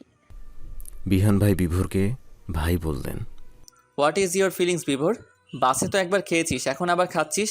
বাহ ভাই বাহ। বিভোর ভাই মুখে কথা না বলেই ওনার বিরক্তি প্রকাশ করলেন। বিভা আপু বিহান ভাই খাবার না খাওয়ায় আজ করলে বলল, তার ঠোঁটে কামড় লেগেছে। সবার খাওয়া হলে নাকি বলবে কিভাবে কামড় লেগেছে। আমার দিকে তাকিয়ে বলল, দিয়া বলবো নাকি? ও মাই গড, মান সম্মান যা আছে সব শেষ। ওনার দ্বারা কিছুই অসম্ভব নয়, সবাইকে বলেও দিতে পারে। ওনার ফোনে মেসেজ করলাম, প্লিজ বিহান ভাই কাউকে বললেন না প্লিজ। না বলবো না, বাট আমার শর্ত আছে, মেনে নিলে রাজি আছি। এক বাক্য মেনে নিলাম ওনার শর্ত। বাইক নিয়ে সবার আগে পৌঁছে গেলাম আমি আর বিহান ভাই। মাত্র সন্ধ্যা নেমেছে ধরণীতে। সূর্যমামা কেবলই ডুব দিয়েছে পশ্চিম আকাশে। সূর্যের ললাট রূপ এখনও আকাশে ছড়িয়ে আছে। খুব বেশি মেঘ নেই, তবে এই অসময়ে মনে হচ্ছে এক্ষুনি বৃষ্টি নামবে। ভাবতে ভাবতেই ঝিরিঝিরি বৃষ্টি শুরু, যে বৃষ্টিতে প্রচুর ভিজলাম আমি, কারণ আমি যে প্রচুর বৃষ্টি বিলাসী। বৃষ্টি দেখলে আবার পাগলামি ভীষণভাবে বেড়ে যায়, এটা বিহান ভাইও জানে। বিহান ভাইদের বাড়িতে পৌঁছে ভরা সন্ধ্যায় এক বৃষ্টিস্নাত সন্ধ্যা পেলাম। ছাদে গিয়ে দুপাশে দুহাত মেলে দিয়ে নিজের মন মতো ভিজলাম। বৃষ্টি হলেই ময়ূরের মতো পেখম মেলে নাচতে ইচ্ছে করে আমার, যেটা আমি সব সময় করে থাকি। ভিজতে ভিজতে দেখি বিহান ভাই ছাদে এসে দাঁড়ালেন। বিহান ভাইয়ের দিকে তাকিয়ে বললাম, কি হয়েছে বিহান ভাই? বকবেন ভিজেছি বলে? হুম, আমিও ভিজবো। তুই সবসময় ভিজতে ভালোবাসিস, ভাবছি এখন থেকে আমিও অভ্যাস করব। বিহান ভাইয়ের দিকে তাকিয়ে প্রচুর হাসছিলাম আমি। আমি বুঝে গিয়েছিলাম আজ কিছুতেই বকবে না আমায়। বিহান ভাই ধীরে ধীরে আমার কাছে চলে আসলেন। ওনাকে আজ অনেক চেঞ্জ লাগছে, সেই রাগি রাগি ভাবটা মোটেও নেই। কিছু বলবেন বিহান ভাই? বলবো। কি বলবেন? তুই বুঝিস না কি বলতে চাই আমি? না তো। তখন যেটা করেছিস সেম কাজটা আমিও করলে বুঝবি পিচ্ছি। একজন হার্টের ডাক্তারকে হার্টের রোগী বানিয়ে ফেলেছো তুমি। বিহান ভাই আমার কাছে এসে এক হাত আমার ডান গালে আরেক হাত আমার পেছনে দিয়ে অন্য রকম চাহনিতে আমার দিকে তাকাচ্ছিলেন। অজান্তে লজ্জায় চোখ বন্ধ হয়ে গেল আমার। উনি আলতো পরশে ওষ্ঠর সাথে ওষ্ঠ মেলালেন, জাস্ট স্পর্শ করেই ছেড়ে দিলেন। সেটা 1 সেকেন্ড থেকে 2 সেকেন্ড হবে। মনে হলো সমস্ত শরীরে বিদ্যুৎ চমকে উঠল। আমি চোখ বড় বড় করে তাকালাম ওনার দিকে। উনি নিচের ঠোঁট কামড়ে ধরে বললেন, বোঝে না সে, বোঝে না। পিচ্চিকে বোঝাতে আমার এত আয়োজন, পিচ্চি তাও বোঝে না কিছু। ওনার দিকে তাকিয়ে বললাম, তখনই শোধ নিলেন তাই না? কিন্তু আমি তো ব্যথা দিয়েছিলাম, কামড়ে ব্যথা পেয়েছিলেন, আমাকে ব্যথা দিলেন না কেন? উনি হালকা হেসে বললেন, কারণ হলো, বলেই গান শুরু করলেন।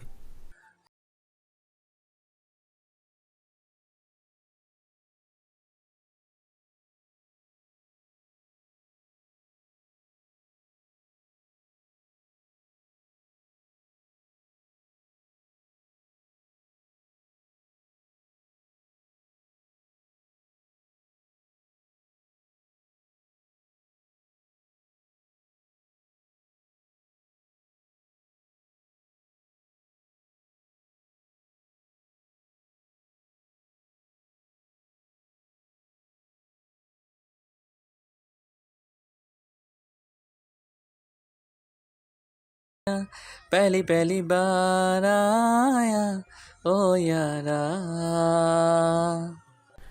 জন্মদিন মানেই বিশেষ একটা দিন। সেদিনটা যদি আবার হয় প্রিয়জনের, তাহলে সেই দিনটা বিশেষের থেকেও আরও বিশেষ হয়। আজ রাত 12টা বাজলেই বিহান ভাইয়ের জন্মদিন, কিন্তু উনি তো এলেন না। এই দিনে ওনাকে সামনে থেকে উইশ করতে মন চাইছে আমার, কিন্তু কোথায় পাবো এখন ওনাকে? সারাদিন ইউটিউব দেখে কেকে বানানো ভিডিও দেখেছি, আর কেকও বানিয়েছি। অতটা সুন্দর না হলেও খারাপ হয়নি। কেকের উপর শুভ জন্মদিন বিহান ভাই লিখে রেখেছি। রুমময় পায়চারি করছি ফোন নিয়ে। ওনাকে কি এখন ফোন দিব? ফোন দিতেও ভয় লাগছে। দেখা গেল অনেকগুলো বকাঝকা শুরু করলো। বিভোর ভাই, রিয়া, শুভ ভাইয়া, তিয়াস ভাইয়া, তোহা আপু সবাই মিলে প্ল্যান করেছে বিহান ভাইয়ের জন্মদিন সেলিব্রেট করবে পদ্মবিলে গিয়ে। নড়াইলে ইছামতি বিলে এ সময় প্রচণ্ড পদ্মফুল ফোটে। প্রকৃতির এক মনোরম দৃশ্য শুধু দেখতে ইচ্ছা করে। কেউ ফোন দিয়ে সে মানুষটাকে পায়নি, কেউ তাকে বলেনি তার জন্মদিন বলে আসতে বলা হয়েছে। সবাই চাইছিল সে আসলে একটা সারপ্রাইজ দেবে, মানে বিশাল আকারের সারপ্রাইজ, কিন্তু সেই মানুষ বেপাত্তা। মামি দিয়াকে বলছিল, দিয়া তুই একটু বলে দেখ না, তুই বললে আসতে পারে। অথচ এরা কেউ জানেই না সে আমাকে সব থেকে বেশি বকে। সবাই তাকে ফোন দিল, আমি ফোন দেইনি তাকে, ইচ্ছে করেই দেইনি। মন চাইছিল সে নিজে থেকেই আসুক। এতদিন হয়ে গিয়েছে, তার আমাকে একবারও দেখতে ইচ্ছে হয়নি। মনে মনে হাজারখানিক অভিমান জমা করে বসে রইলাম। ঘড়িতে রাত বাজে 11:56। তার নাম্বারটা ডায়াল করলাম। 2বার রিং হতেই ফোনের ওপাশ থেকে বলে উঠল, কিরে, এতবার ফোন দিচ্ছিস কেন? কণ্ঠে তার রাগ স্পষ্ট ছিল। আচ্ছা, মধ্যরাতে কারো প্রেমিকা ফোন দিলে এমন ব্যবহার করে কেউ? ওনার এমন কথা শুনে মনটা খারাপ হয়ে গেল আমার। দুঃখী দুঃখী মন নিয়ে বললাম, কোথায় আপনি? তোর বাবা আর শ্বশুরের আমার জন্য বরাদ্দ করা বিল্ডিংয়ে। মানে মাঝরাতে ফোন দিয়ে জিজ্ঞেস করছিস কোথায় আমি? আমি কোথায় থাকার কথা জানিস না তুই? জানলেও কি মানুষ প্রশ্ন করে না? ফোন দিয়ে কি মানুষ জানতে চায় না কুশলাদি? আমি এখন আজাইরা প্যাচালের মোডে নেই দিয়া, আর ফোনে অযাচিত প্রশ্ন করা আমি পছন্দ করি না। আমার সময়ের অনেক দাম। সো যা বলার দ্রুত বল। I am so fed up. আজ আপনার জন্মদিন না, তাই ফোন দিয়েছিলাম। জন্মদিন তাতে কি হয়েছে? প্রতিটা মানুষের একটা জন্মের দিন থাকে, তাই আমারও আছে। এটা নিয়ে বলার কি আছে?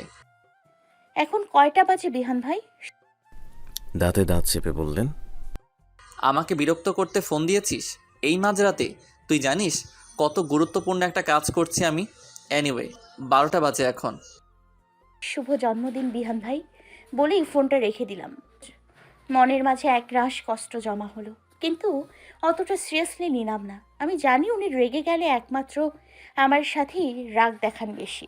আমার সাথে রাগ দেখাতে ওনার ভালো লাগে, আমার সাথে রাগ দেখাতে নাকি ওনার ভালো লাগে, তাই এটাকে ভালোবাসা বলেই গ্রহণ করে নিয়েছি।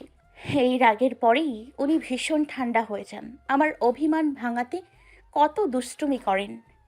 প্রেমে পড়েছে মন, প্রেমে পড়েছে, অচেনা এক মানুষ আমায় ভালোবেসেছে। সে যেন আমায় ডাকে, দেখি না কোথাও তাকে, ভালোবাসায় জড়িয়ে সে আমায় নিয়েছে। প্রেমে পড়েছে মন, প্রেমে পড়েছে। দোলনায় দোল খেতে খেতে গানটা গাইছি আমি। 2 সুপারি গাছে দড়ি বেঁধে বাচ্চারা দোল খাচ্ছে। বিশেষ করে দোলনাটা আয়রার জন্যই বানানো। আয়রাকে উঠিয়ে দিয়ে দোলনায় দোল খাচ্ছে দিয়া, আর গুনগুন করে গান গাইছে। রিয়া পেছন থেকে ধাক্কা দিচ্ছে দিয়াকে। দোল খেতে খেতে আনমনে তাকে ভাবছি, সেদিনে সেই বৃষ্টি স্নাত সন্ধ্যার কথা। মনটা সেদিন সেই যে চুরি করে নিয়ে পালিয়ে গিয়েছে আর ফিরে আসেনি। আজ 2 মাস হয়ে গিয়েছে সেই মানুষটার দেখা নেই। সেই যে 2 মাস আগে গিয়েছে আর কোনো খোঁজই নেই। আচ্ছা, মানুষটা এমন কেন আমাকে ডিরেক্ট বলতে পারে না যে সে আমাকে ভালোবাসে? তার আচরণে এটাই বোঝা যায় যে আমাকে ভালোবাসে, কিন্তু মুখ ফুটে তো বলে না। আচ্ছা, ওনার কি ভালো লাগে আমাকে দোটানায় রাখতে? এবার আসলে আমি নিজেই বলবো আমার মনের কথা। আজ যে তার জন্মদিন, সেই খেয়াল কি তার আছে? কাল রাতে যা তা ভাবে আমাকে অপমান করেছেন। কি জানি, ঢাকায় গিয়ে প্রেয়সীকে পেয়ে হয়তো আমাকে আর সহ্যই করতে পারছে না। হঠাৎ দেখি রিয়ার কোনো সাড়া শব্দ নেই। আমি যে রিয়াকে ডেকেই যাচ্ছি, কোনো পাত্তা নেই। হঠাৎ মনে হলো আমার কাঁধে কারোর হাত। হাতটা রিয়ার মনে হচ্ছে না, অথচ দোল দিয়েই যাচ্ছে। পেছনে তাকিয়ে দেখি চমকে গেলাম আমি। এ কি, বিহান ভাই উনি? পরনে ব্লু জিন্স, গায়ে অ্যাশ কালার শার্ট, ঘাড়ে ব্যাগ ঝোলানো। উনি কি কেবলই এসছেন? ওনাকে দেখেই দৌড় মারার প্ল্যান করলাম। এক নিমিষেই আবার কচি হাত ওনার শক্ত হাত দিয়ে আটকে ফেললেন। ছাড়ানোর বৃথা চেষ্টা করলাম, লাভ হলো না। ওনার দিকে রাগী দৃষ্টি নিয়ে তাকিয়ে বললাম, ছাড়ুন আগে, ছাড়ুন বলছি। আপনি কোন সাহসে আমার হাত ধরেছেন? আমার মুখে এমন কথা শুনে বিহান ভাই রীতিমতো অবাক হয়ে গেলেন। ভ্রু কুচকে বললেন, আয় হায়, পুচকি বলে কি? তোর হাত ধরতে সাহসের প্রয়োজন হলো ঠিক কবে থেকে দিয়া? আপনি আমার হাত ছাড়ুন আগে, না হলে কিন্তু খুব খারাপ হবে। এই রাজাকারের বংশধর আয়রাকে দোলনা থেকে নামিয়ে তুই দোল খাচ্ছিস কেন? বাচ্চারা হলো ফুলের মতো, তুই তাদের সাথে অন্যায় করছিস। এগুলো ঠিক না। শুনেছি রাজাকারদের সাথে মিশে তোর দাদা অনেক শিশু অত্যাচার করেছে। শিশু অত্যাচার করেছে মানে? মানে তোর দাদি একটা পুচকি ছিল, তাকে বিয়ে করে জোর জবরদস্তি রোমান্স করতো তোর দাদা। এটাও তো এক প্রকার অত্যাচার, তাই না? তবুও আমার দাদা ভালো মানুষ ছিল, মানুষের মতো রাক্ষস ছিল না। আমি যদি তোর দাদাকে ফলো করি তাহলে আমার শ্বশুরের মেয়ে আমাকে বলবে আমি আস্ত একটা চরিত্রহীন। আপনার এসব আজে বাজে কথা শোনার মুড নেই। এসছেন, বাড়ি যান এখন। এখানে কি? তোদের বংশে দেখছি সব গুণই আছে, জামাইয়ের উপরও অত্যাচার করে না। মানে এ বাড়িতে জামাই এলে কি তাড়িয়ে দেওয়া হয়? এই নিউজ আজ ফেসবুকে লাইভে গিয়ে ভাইরাল করব, যাতে এ রাজাকার বংশে কেউ বিয়েই না করে। খবরদার বলে দিচ্ছি, আর একবারও বংশ তুলে কথা বলবেন না। আরে শোন না দিয়া, কাল কি হয়েছিল? হুট করে খুব মেজাজ খারাপ হয়ে যাচ্ছিল। সারাদিন অপেক্ষা করেছি কেউ একজন ফোন দিয়ে আমায় ডাকুক, আজ তোমার জন্মদিন, তোমাকে দেখতে চাই, তুমি এসো, তোমাকে অনেক দিন দেখি না। কিন্তু সে আসা তো পূরণই হলো না। বাট 1000টা কল এসেছে আর সবাই জন্মদিনে উইশ করেছে। সিরিয়াসলি বলছি দিয়া, আমার একদমই ভালো লাগছিল না ওই নির্দিষ্ট একটা মানুষের কল ছাড়া। যত মানুষ কল দিয়েছে আমি বারবার ভেবেছি এই বুঝি তার ফোন, কিন্তু তার ফোনই আর আসেনি। অবশেষে ম্যাডামের কল পেয়েছিলাম, সে সকালে ফোন দিতে পারতো, তাহলে আমি গতকালই চলে আসতাম। কিন্তু সেদিন গড়িয়ে গিয়ে রাতে ফোন দিয়েছে। আমি তো রোবট না, তখনই চলে আসব। তখন আসার জন্য ছটফট করছিলাম, আসতে পারছিলাম না বলে আরও রাগ হচ্ছিল। বুঝিস না কেন পুচকি? জানিস দিয়া, নির্দিষ্ট কারো মায়ায় আটকে গেলে আর বের হওয়া যায় না। উফ, তার ওই পিচ্ছি মুখে শুভ জন্মদিন শুনেই সব রাগ মাটি হয়ে গেছিল। ওনার মুখ পানে তাকিয়েছিলাম আমি। যতবার আমাকে বকা দিয়েছে ততবারই গভীর ভালোবাসার উদাহরণ দেখিয়ে গিয়েছে বিহান ভাই। বিহান ভাইয়ের চলে যাওয়ার দিকে তাকিয়ে রইলাম আমি। যাওয়ার সময় আমার হাতে দিয়ে গেলেন এক প্যাকেট ডং ডং চিপস। প্রতি বছরই কাজিনদের জন্মদিনে আমরা কয়েকজন কাজিন মিলেই সেলিব্রেশন করি। 2-1জন ফ্রেন্ড সার্কেল থাকে। মামি বিরিয়ানি রান্না করছে, পায়েস রান্না করেছে, কয়েক রকমের পিঠা বানিয়েছে, হাতে হাতে সাহায্য করছে বিভার ভাইয়ের আম্মু। আমরা ছাদে অনেকগুলো বেলুন দিয়ে সাজিয়ে ফেললাম। আজ বিহান ভাইয়ের দেয়া সেই শাড়ি, চুড়ি, গাজরা পরেছি। বিহান ভাইও আজ ব্লু পাঞ্জাবি পরেছেন। উফ, ওনাকে জাস্ট অসাধারণ লাগছে। ছাদে শুরু হয়েছে আমাদের কাজিনদের আড্ডা। তোহা আপু দৃষ্টি সোজা বিহান ভাইয়ের দিকে।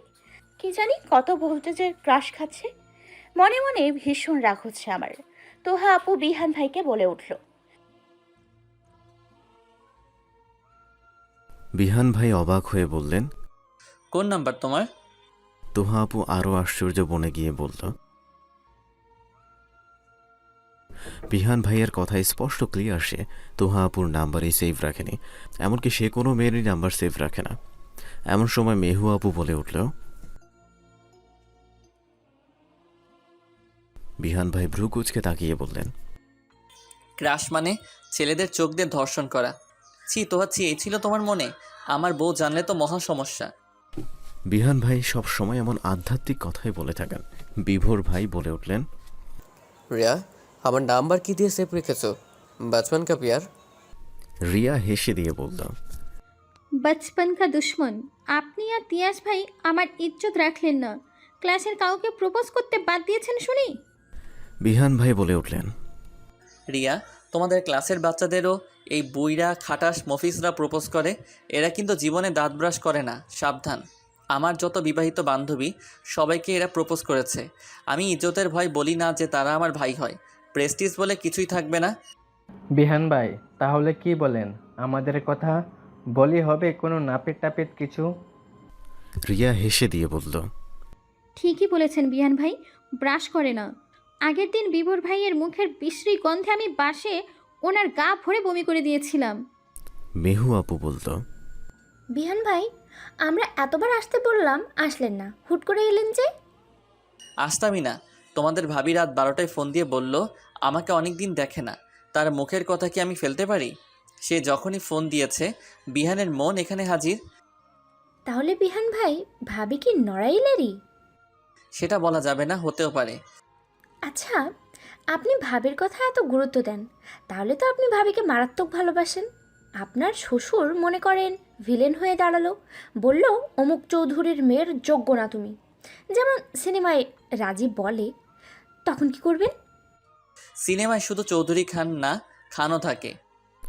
দিয়ার মুখের দিকে তাকিয়ে ঠোঁটে মৃদু হাসি নিয়ে বললেন, সেই জন্যই তো ডাক্তারি পড়া আমার।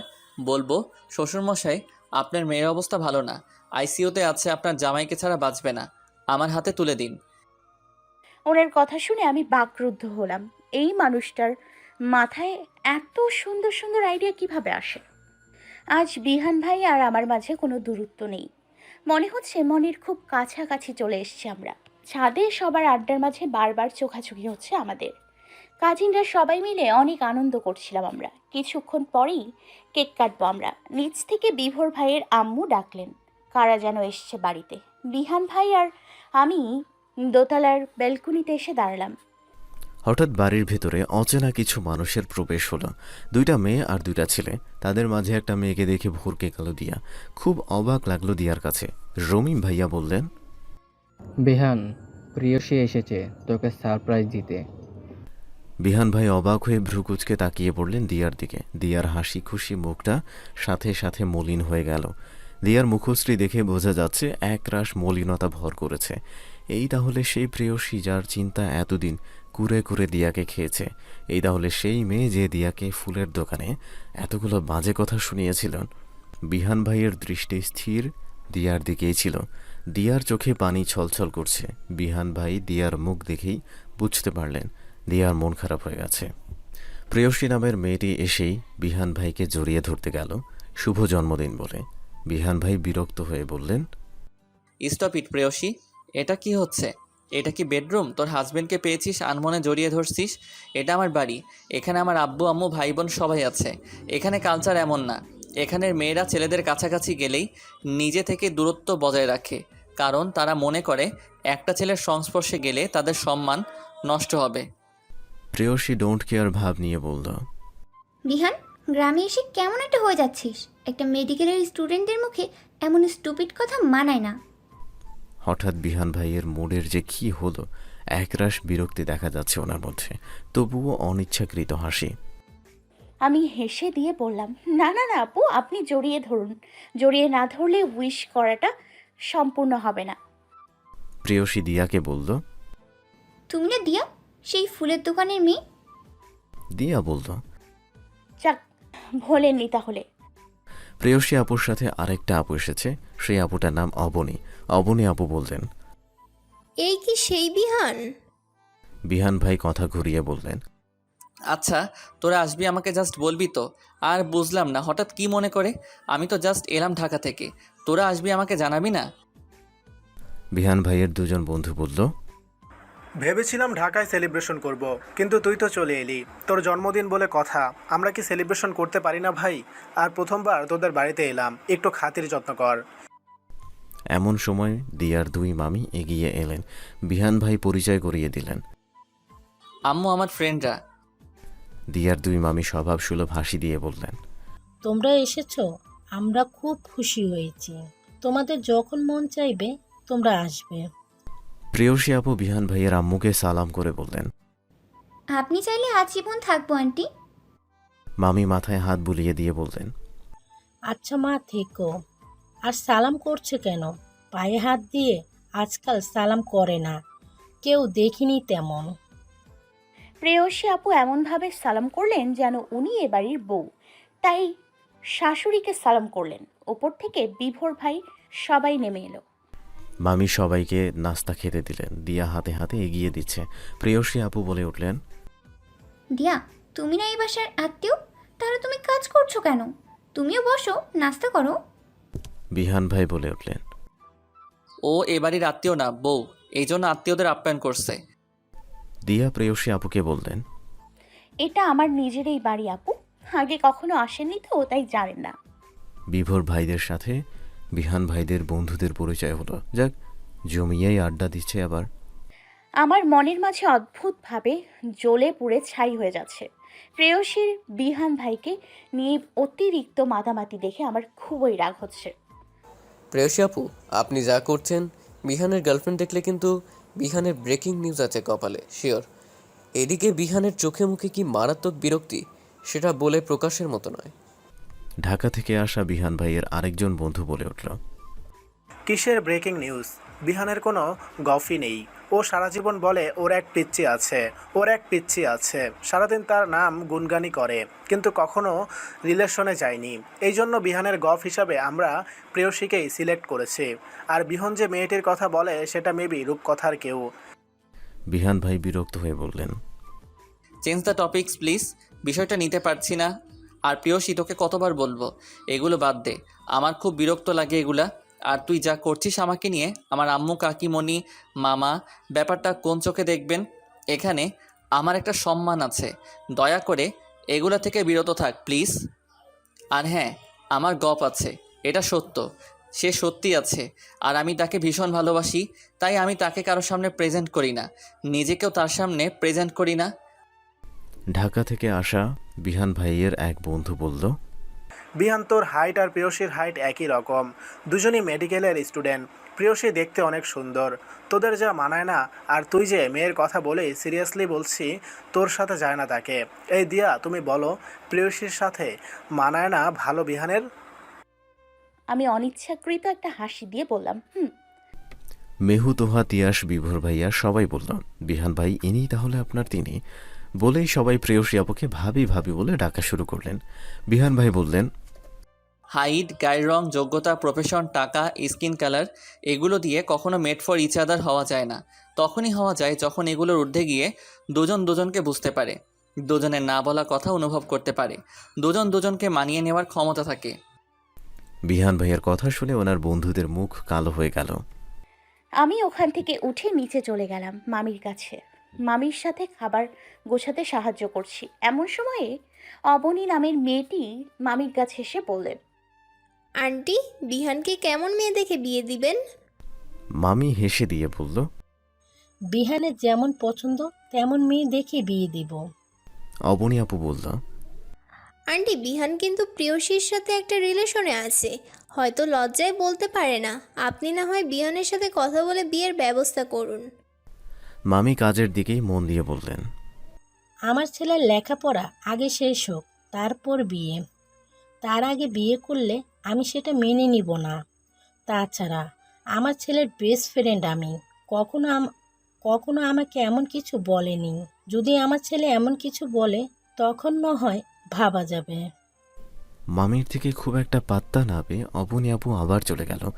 এখন কেক কাটার মুহূর্ত। ভেবেছিলাম আজ আমার বানানো কেক দিয়ে বিহান ভাইয়ের জন্মদিন পালন করব আর ওনাকে মনের কথা জানাবো। ছাদটা যে এত সুন্দর করে সাজালাম উপভোগ করছে এসে অন্য কেউ। বিহান ভাই তার বন্ধুদের আনা কেক কাটতে ব্যস্ত হয়ে পড়লেন। নিজের বেস্ট ফ্রেন্ডরা বাড়ি বয়ে এসছে, তাদের সাথে তো আর খারাপ ব্যবহার করা যায় না। বিহান ভাইয়ের জায়গা থেকে উনি ঠিকই আছেন।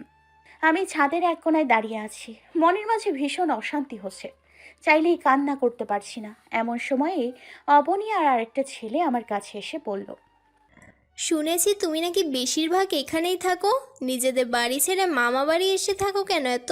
তোমার চোখ মুখ দেখে মনে হচ্ছে প্রিয়সীর জন্য তোমার মুড অফ। কিছু মনে না করো, প্রিয়সীর হাইট, গায়ের রং, শিক্ষাগত যোগ্যতা কোনোটাই তুমি ওর পায়ের ধুলোর সমানও না। বিহান তোমাকে নিয়ে মজা করবে, ফান করবে, কারণ তুমি ছোটদের সাথে মজা করতে সবারই ভালো লাগে, কিন্তু কেউ তাকে বিয়ে করতে চায় না। বিয়ের জন্য ম্যাচুরিটি সম্পূর্ণ একটা মেয়ে লাগে। বিহানের একটু টান আছে তোমার প্রতি, তবে তুমি এটা সিরিয়াসলি নিও না। তাকিয়ে দেখো ওদের দিকে, আশা করি বুঝবে কি বলতে চাইছি। বিহানের পাশে প্রিয়সীকে যেমন মানায় কোনো দিকেই তোমাকে মানাবে না। তোমাদের বয়সটাও কিন্তু এক নয়। জীবনে এত বড় অপমান কেউ কখনো করেনি। আমার হাইট, যোগ্যতা, গায়ের রং নিয়ে এত বাজেভাবে কেউ বলবে আমি সেটা ভাবতেও পারিনি। রেগে গিয়ে বললাম, আপনাদের বিহানকে নিয়ে আমার মাথা ব্যথা নেই, যা বলার গিয়ে বিহানকে বলুন। সুন্দরী বান্ধবী আর সুন্দরী বন্ধুকে আসলেই ভালো মানায়, কিন্তু believe me, I don't care. বিহান ভাইয়ের সাথে এত ভালো মানায় যখন আপনাদের চিন্তা কিসের? তাকিয়ে দেখি প্রেয়সী বিহান ভাইয়ের গালে কেক মাখিয়ে দিচ্ছে। দেখে নিজের ভেতর আরও ঘৃণা লাগছে, রাগ লাগছে, কান্না পাচ্ছে। এরই মাঝে বিহান ভাই বারবার আমাকে মেসেজ করছে, একটু নিচে চলে আয় প্লিজ, একটু নিচে চল প্লিজ। আমার সাথে কথা বলছিস না কেন দিয়া? এত ইগনোর করছিস কেন? বিহান ভাইয়ের ভিড়ের মাঝে বারবার আমার সাথে কথা বলার চেষ্টা করেছে, কিন্তু আমি এড়িয়ে গিয়েছি। হঠাৎ বিহান ভাই ভীষণ রেগে গিয়ে বললেন, প্রেয়সী, তোকে আমি অ্যালাউ করেছি তার মানে এটা না তুই যা তা করবি। এগুলো কি ভালোভাবে জানিস এগুলো জাস্ট অসহ্য লাগে আমার। আশা করি এতদিনে জেনে গেছিস আমি কেমন। বিহান ভাই মুখের কেকটা মুছে আমার কাছে এগিয়ে এলেন, আমার গালে এক টুকরো কেক দিলেন। আমি কেক মুখ থেকে বের করে ছাদের নিচে ফেলে দিয়ে জোরে বলে উঠলাম, এগুলো আমার একদমই পছন্দ না, একদমই পছন্দ নয় বিহান ভাই। আপনার কাছে কি আমি কেক খেতে চেয়েছি? ওরা বন্ধুদের সামনে যেন উনি অবাক হয়ে গেলেন। বলেই ওখান থেকে চলে আসলাম বাড়িতে। কাউকে ভীষণ ভালোবেসে ফেলার পরে নিজের মন বোধ হয় আর নিজের কন্ট্রোলে থাকে না। নিজের অনিচ্ছায় মন অন্য কারো দখলে চলে যায়। মন একবার কারো দিকে ঘুরে গেলে তাকে আর ফেরানো যায় না। এই কিশোরী মনটা যে বিহান ভাই কেটে নিয়েছে, শুধুই কি যাতনা দেওয়ার জন্য? কত স্বপ্ন নিয়েছিলাম আজ আমার বানানো কেকটা দিয়ে ওনার জন্মদিন পালন করব, কিন্তু চাইলেই কি আর মানুষ তা পায়? মানুষ ভাবে এক, হয় আর এক। প্রেয়সী রানা কেকেই পালিত হয়ে গেল বিহান ভাইয়ের জন্মদিন। জীবনে সব কিছু সহ্য করতে পারি, কিন্তু কারোর করা ভীষণ অপমান সহ্য করতে পারি না। প্রেয়সী আমার থেকে বেটার, ভালো কথা, আমি তো কম্পেয়ার করতে যাইনি তার সাথে নিজেকে। আর কোনো দিন ওই নিষ্ঠুর বেইমান বিহান নামক মানুষটার কথা ভাববো না। কেন ভাববো আমি? কি হই আমি ওনার? কিছুই তো না। হয়তো কষ্ট ছাড়া কি পেলাম আমি? রাত 8টার দিকে বাড়িতে প্রবেশ করলো দিয়া। মুখে কোনো কথা নেই। আম্মু দিয়াকে দেখে বলল, কে রে দিয়া, এত সকালে চলে এলি যে? তোদের না আজ থেকে আসার কথা ছিল? আম্মুর কথার কোনো উত্তর দিলাম না আমি, কারণ আম্মুর কোনো কথা আমার কানে বাজছিল না। আমার মন, ধ্যান, চিন্তা সবটাই ছিল ও বাড়িতে ঘটে যাওয়া ঘটনার উপর। আম্মু এবার সন্দিহানভাবে বলল, কে রে, রিয়া কোথায়? আর কাউকে দেখছি না যে। তুই কি একা এসছিস দিয়া? হ্যাঁ আম্মু, আমি একাই এসছি। কি বললি? তুই একাই এসছিস? এত রাতে তুই অত দূর থেকে একা চলে আসলি? শহরে মদখোর গাঁজাখোরের অভাব নেই। যদি কেউ কিছু বলতো? আমি এখন ছোট নেই আম্মু, এতটুকু রাস্তা আমি একাই আসতে পারি। খুব সাহস বেড়েছে তাই না তোর? নিজের খামখেয়ালি মতন চলাফেরা শিখে গিয়েছিস। দিন দিন এত অসভ্য হচ্ছিস তুই। তোর বাবা আসুক, তুই কোন সাহসে একা একা এসছিস সেটার কৈফিয়ত দিতে হবে। কেন, শুভকে বললে কি হতো? বেয়াদব মেয়ে কোথাকার। ভাবতেই আমার কেমন লাগছে, একা চলে এসেছিস। প্লিজ আম্মু, এবার একটু থামো। সব সময় এত শাসন আমার ভালো লাগে না। তাছাড়া তোমার মেয়ে এতটা রূপসী নয় যে কোনো ছেলে নজর দেবে। তোমার মেয়ের হাইট এতটা মারাত্মক ভালো না যে ছেলেরা দেখে পাগল হয়ে যাবে। কতটা কুৎসিত মেয়ের জন্ম দিয়েছো তুমি জানো না? জানোই তো কেমন বাজে চেহারার তোমার মেয়ে। জেনে বুঝে এগুলো আজকবি কথা কেন বলো? আম্মু আমার রিয়েক্ট দেখে অবাক হয়ে গেল, কারণ আগে কখনো আম্মুর সাথে এমন ব্যবহার আমি করিনি। খুব গতির সাথে নিজের রুমে গিয়ে দরজা খুব জোরে লাগিয়ে দিলাম আমি। ফ্লোরে বসে বিছানায় মাথা দিয়ে শুয়ে রইলাম আমি। চোখ দিয়ে অনবরত ঝরে যাচ্ছে চোখের পানি। কিছুক্ষণ পরে মামি ফোন দিলেন আম্মুর কাছে। মামি আম্মুকে প্রশ্ন করলেন, দিয়া কি বাড়িতে গিয়েছে? বাড়িতে এসেছে ভাবি, কিন্তু তোমরা তো জানোই দিয়া ছেলে মানুষ, একটু দেখে শুনে রাখবে না? এতগুলো মানুষ থাকতে এত রাতে একা বাড়িতে চলে এসেছে। ভাবি, এই মেয়ে কবেও একটা অঘটন ঘটিয়ে ছাড়বে। মামি ফোনটা কেটে দিয়ে বিহান ভাইকে ডাকলেন। অলরেডি দিয়াকে অনেক খোঁজাখুঁজি চলছিল। বাড়ির কোথাও না পেয়েই আম্মুর কাছেই ফোনটা দেয়া মামির। আমার ফোনে অসংখ্যবার বিহান ভাইয়ের ফোন। অনবরত মেসেজ করেই যাচ্ছেন, কিন্তু আমি কোনো উত্তর দিলাম না। নাম্বার সহ ব্লক করে দিলাম। রাত 11টা বাজে কি মনে করে ফোনের দিকে তাকালাম, দেখি বিভোর ভাইয়ের ফোন। অনেকবার মেসেজ করেছে বিভোর ভাই। খুব গুরুত্বপূর্ণ কথা আছে নাকি, ছাদে যাওয়ার জন্য অনুরোধ করলো। বিভোর ভাইয়ের অনুরোধ আমি ফেলতে পারলাম না। বিভোর ভাই রিকোয়েস্ট করলেন কেউ যেন না জানে যে আমি ছাদে এসেছি। বিভোর ভাই কেন আমাকে এইভাবে অনুরোধ করছেন জানি না। আস্তে করে ছাদের দিকে গেলাম। ছাদে গিয়ে দেখি কেউ নেই। কিছুক্ষণ পরে দেখি মই বেয়ে কেউ একজন উঠে আসছে। বিহান ভাইকে দেখে আমি অবাক হয়ে গেলাম। উনি এখানে এখন? ওনার বাড়িতে না ওনার প্রিয়জন এসছে। তাছাড়া এখানে তো বিভোর ভাইয়ের আসার কথা, উনি কেন? ওনাকে দেখে আমি পেছন দিকে ঘুরে রওনা হতেই হাত ধরে টান দিলেন। প্রচণ্ড রাগে আমার শরীর জ্বলছে। তার মানে বিভোর ভাইয়ের ফোন থেকেই উনি মেসেজ দিচ্ছিলেন। হাত খুব জোরে ঝাড়ি দিয়ে বললাম, ছাড়ুন বলছি। উনি হাতটা ধরে রেখে বললেন, এত রাগ? রাগের কি আছে, ছাড়ুন আমার হাত। আমার একটুও পছন্দ হচ্ছে না ব্যাপারটা যে আপনি আমার হাত ধরে রেখেছেন। কেন পিচ্ছি? কি করেছি আমি? কিছুই করেননি। আমার ঘৃণা লাগছে জাস্ট আপনার স্পর্শ। মিথ্যেবাদী, মিথ্যুক মানুষ। এত ঘৃণা করিস আমায়? আমার পিচ্ছি কখন এমন হয়ে গেল? আমি একটু পিচ্ছি না বিহান ভাই। আর আপনার আপনার করছেন কেন? আমি কি আপনার সম্পত্তি নাকি? দিয়া মানেই বিহানের আকাশে রংধনু পিচ্ছি। এত রাগ কি নিয়ে হয়েছে বল প্লিজ। আমার কেন রাগ হবে? কোন অধিকারে রাগ হবে? আপনি আমার মামাতো ভাই, আমি আপনার ফুফাতো বোন। এর বেশি তো কিছুই না, এতে রাগের কি আছে? আমি কখনোই তোকে বোন বলে ভাবি না দিয়া। তুই মানেই আমার আকাশের রংধনু। তুই ছাড়া বিহানের আকাশে চাঁদ ওঠে না, এটা বুঝিস না? আমি আপনার কি ক্ষতি করেছি বিহান ভাই? কেন বারবার আমাকে ভাঙতে আসেন আর করতে আসেন? দয়া করে আমাকে মুক্তি দিন প্লিজ। ক্ষতি তো তুই আমার করেছিস পিচ্ছি। আম্মুর এই জেদি ছেলেটাকে উইক করে ফেলেছিস। এই যে তোর রাগকে আমি ভয় পাচ্ছি। তোর রাগ হলে আমার ভিতরে কষ্ট বাড়ছে। এটা কি কম বড় ক্ষতি? আপনি এখান থেকে আপনার সুন্দরী বান্ধবীর কাছে যান, যে দেখতে সুন্দর, হাইট ভালো, ডক্টর। সেখানে গিয়ে এগুলো বলেন বিহান ভাই। সে কোটিপতির মেয়ে, আপনার জন্য দামি গিফট আনতে পারে। আমার মতো অযোগ্য কালো শর্ট গরিব মেয়ে না। বুঝেছি, রাগে মাথা ঠিক নেই। এতটুকু মাথায় এত রাগ থাকে বাব্বা? আচ্ছা, রাগটা পরে দেখাস প্লিজ। এত কষ্ট করে বানানো কেকটা কাটবি না? আমি রাগী দৃষ্টিতে তাকালাম ওনার দিকে। ফ্রিজ খুলেছিলাম পানি বের করতে, হঠাৎ কেকটা চোখে পড়ল। দেখে বুঝেছিলাম এটা পিচ্চি বানিয়েছে তার রাক্ষস ভাইয়ের জন্য। তাকে কোথাও খুঁজে না পেয়ে পাগল হয়ে যাচ্ছিলাম। আম্মু আচ্ছা বকুনি দিল, ভাবলো তার ছেলেই তার বৌমাকে কিছু বলেছে। আচ্ছা পুচকি, এই যে রাগ দিকে চলে এলেন আপনি, আপনি কি জানেন আপনার একটা ফোন কলে পাগলের মতো ছুটে এসেছিলাম আমি। সে আপনি আমাকে ইগনোর করলে এই জন্মদিনের মানেই হয় না। এগুলো নিয়ে মাতামাতি ভালো লাগে না, কিন্তু তার ফোন কলেই তো ছুটে আসে আমার। কেকটা বিহান ভাইয়ের হাত থেকে নিয়ে দূরে ছুঁড়ে দিলাম আমি। কোনো কেক কাটবো না আমি। বিহান ভাইয়ের মুখটা মলিন হয়ে গেল। ওনাকে দিয়া বলল, 1 মিনিট দাঁড়ান। বলেই ওনার দেয়া গিফটগুলো 1 মিনিটের মাঝে রুম থেকে সব নিয়ে ওনার মুখের উপর ছুঁড়ে ফেলে দিলাম। আজ আমি অনেক কিছু ভেবে রেখেছিলাম আপনাকে নিয়ে।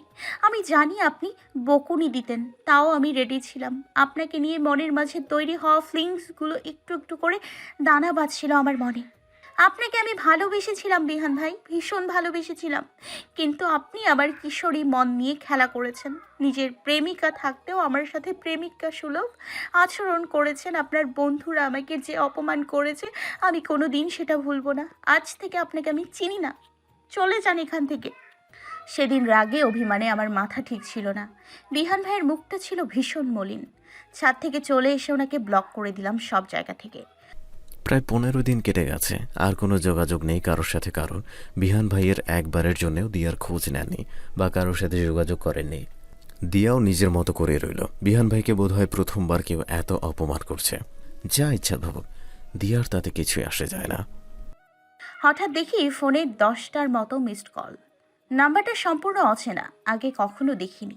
কারোর দরকারি কল ভেবে কল ব্যাক করলাম। ফোনটা কেটে দিয়ে কল ব্যাক করলো। ফোনের ওপাশ থেকে অচেনা একটা ছেলের কণ্ঠ আমার নাম ধরে ডাক দিল। দিয়া, কিছুটা আশ্চর্য হয়ে প্রশ্ন করলাম, তুমি দিয়া রাইট? জি, আমি দিয়া। তোমার সাথে আমার একটি ইমার্জেন্সি কথা ছিল। আপনাকে তো চিনলাম না ভাইয়া। আমি বিহানের ফ্রেন্ড, সেদিন তোমাকে দেখেছিলাম বিহানের জন্মদিনে। আম সরি দিয়া, তোমার সাথে যেটা হয়েছে অনেক বড় অন্যায় হয়েছে। আমি আসলে জানতামই না অবনী আর নেহাল তোমার সাথে এতটা বাজে ব্যবহার করেছে। আমি পরে জানতে পেরেছি ওরা তোমাকে কি কি বলেছে। প্লিজ ভাইয়া, এগুলো শুনতে ভালো লাগছে না, ফোনটা রাখছি। বিহান আর ডাক্তারি পড়বে না দিয়া? কথাটা শুনেই বুকটা কেঁপে উঠল আমার। বিহান ভাই আর পড়বে না মানে? কৌতূহল নিয়ে জানতে চাইলাম, কেন ভাইয়া, কি হয়েছে? জানোই তো, বিহান যা বলে তাই করে, একরোখা জেদি ছেলে। ওর সিদ্ধান্ত কেউ পাল্টাতে পারে না, একমাত্র তুমি পারবে আমি জানি। আজ থেকে প্রায় 10 দিন আগে ভার্সিটির মধ্যে অবনী আর নেহাল তোমাকে কি বলেছিল ওটা নিয়ে ফ্রেন্ডরা হাসাহাসি করছিল। বিহানের মনোযোগ দিয়ে শুনছিল অবনী প্রেয়সী নেহালের কথা। বিহান গম্ভীর হয়ে গিয়েছিল। আমি মেডিকেল কলেজে বিহানের বেস্ট ফ্রেন্ড, তাই আমি পুরোটা জানি। অনেক মানুষের মাঝে প্রেয়সী বিহানকে প্রপোজ করেছিল। বিহান প্রেয়সীর 2 গালে 2টা থাপ্পড় মেরেছে প্রচণ্ড রাগ নিয়ে এবং বলেছে, এতদিন আমাকে বিরক্ত করিস, আমি কিছুই বলিনি, কিন্তু দিয়াকে হার্ট করার অধিকার আর সাহস কিভাবে পেয়েছিস? নেক্সট টাইম দিয়ার আশেপাশে গেলে অনেক খারাপ হবে সিচুয়েশন। এছাড়া বিহান আরও অনেক রিয়াক্ট করেছিল। আমাদের মেডিকেল কলেজে সবার ক্রাশ ছিল বিহান। এখন সবার মুখে একটাই কথা, কে এই দিয়া যার জন্য বিহান এতটা সিরিয়াস। তুমি বিহানের সাথে কথা বলো না, এ কারণেই বিহান আর লেখাপড়া করবে না। প্রচণ্ড জ্বর নিয়ে সকালে বাড়িতে গিয়েছে। প্লিজ দিয়া, বিহানকে বোঝাও, রিকোয়েস্ট ইউ দিয়া। ফোনটা কেটে দিয়ে দীর্ঘ নিঃশ্বাস নিলাম। মানুষটা কঠিন, কিন্তু ভেতরে ভেতরে কত যন্ত্রণা বয়ে নিয়ে বেরিয়েছে। হঠাৎ দেখি মামির ফোন। ফোনটা রিসিভ করতেই বলল, দিয়া, একটু আসবি মা? বিহান অনেক অসুস্থ, তাছাড়া ও নাকি আর লেখাপড়া করবে না। এক ছুটে যা পড়া ছিল তাই পড়েই চলে গেলাম মামাদের বাড়ি। মামির কোলে মাথা দিয়ে প্রচণ্ড জোরে জ্ঞানে নাকি অজ্ঞানে বলছেন জানি না, আই নিড দিয়া আম্মু, আমি আর পারছি না আম্মু, দিয়াকে এনে দাও আম্মু প্লিজ আম্মু, দিয়া ছাড়া পৃথিবীর কিছুই ভালো লাগে না আমার। দরজায় দাঁড়িয়ে 2 ফোঁটা চোখের পানি ছেড়ে দিলাম আমি। প্রিন্সেস ডায়নার একটা উক্তি এতদিন ধরে মনের মাঝে পুষে রেখেছিলাম, আমি যাকে ভালোবাসি সে আমি বাদে বিশ্বের সবাইকে ভালোবাসে। মনটা খারাপ হয়েছে, ভেঙে পড়েছি, কেঁদেছি ওই কঠিন মানুষটার জন্য। এতদিন যাকে হৃদয়হীন ভেবেছি সেই মানুষটাও কাঁদতে জানে এতটা আবেগপ্রবণভাবে, সেটা আগে জানা ছিল না। দরজা ধরে দাঁড়িয়ে রইলাম, আমি এক পলকে তাকিয়ে রইলাম ওই প্রিয় মুখটার দিকে। দিন শেষে একটা জিনিস খুব ভালোভাবে উপলব্ধি করতে পেরেছি, আমি যাকে ভালোবাসা যায় দিন শেষে তাকে ক্ষমা করতে বাধ্য হয় হৃদয়। তার মলিন মুখ দেখলে কোনো রাগ অভিমান পুষে রাখা যায় না। হঠাৎ করে মামির খেয়াল হলো, আমি দরজায় দাঁড়িয়ে আছি। মামি আমাকে বললেন। দিয়া এসেছিস? মাথা নাড়িয়ে বললাম, হ্যাঁ মামি এসছি। বিহান ভাইয়ের কি হয়েছে? মামি মন খারাপ করে বললেন। আমি আর পারছি না দিয়া, ছেলেকে সামলাতে গিয়ে আমি হাঁপিয়ে উঠেছি। মানুষ এই জন্যেই বলে এক ছেলে ভালো নয়। দেখ, জিদ ধরলে সেই জিদ আর কমে না, যেটা বলে সেটা ধরেই রাখবে। এই সময় কিভাবে জ্বরটা বাঁধালো বলতো? আমার অনেক স্বপ্ন দিয়া বিহানকে নিয়ে, কিন্তু ও আর লেখাপড়াই করবে না, ডাক্তারের কাছেও যাবে না, খাবারও খাবে না। এভাবে থাকলে কি ও বাঁচবে?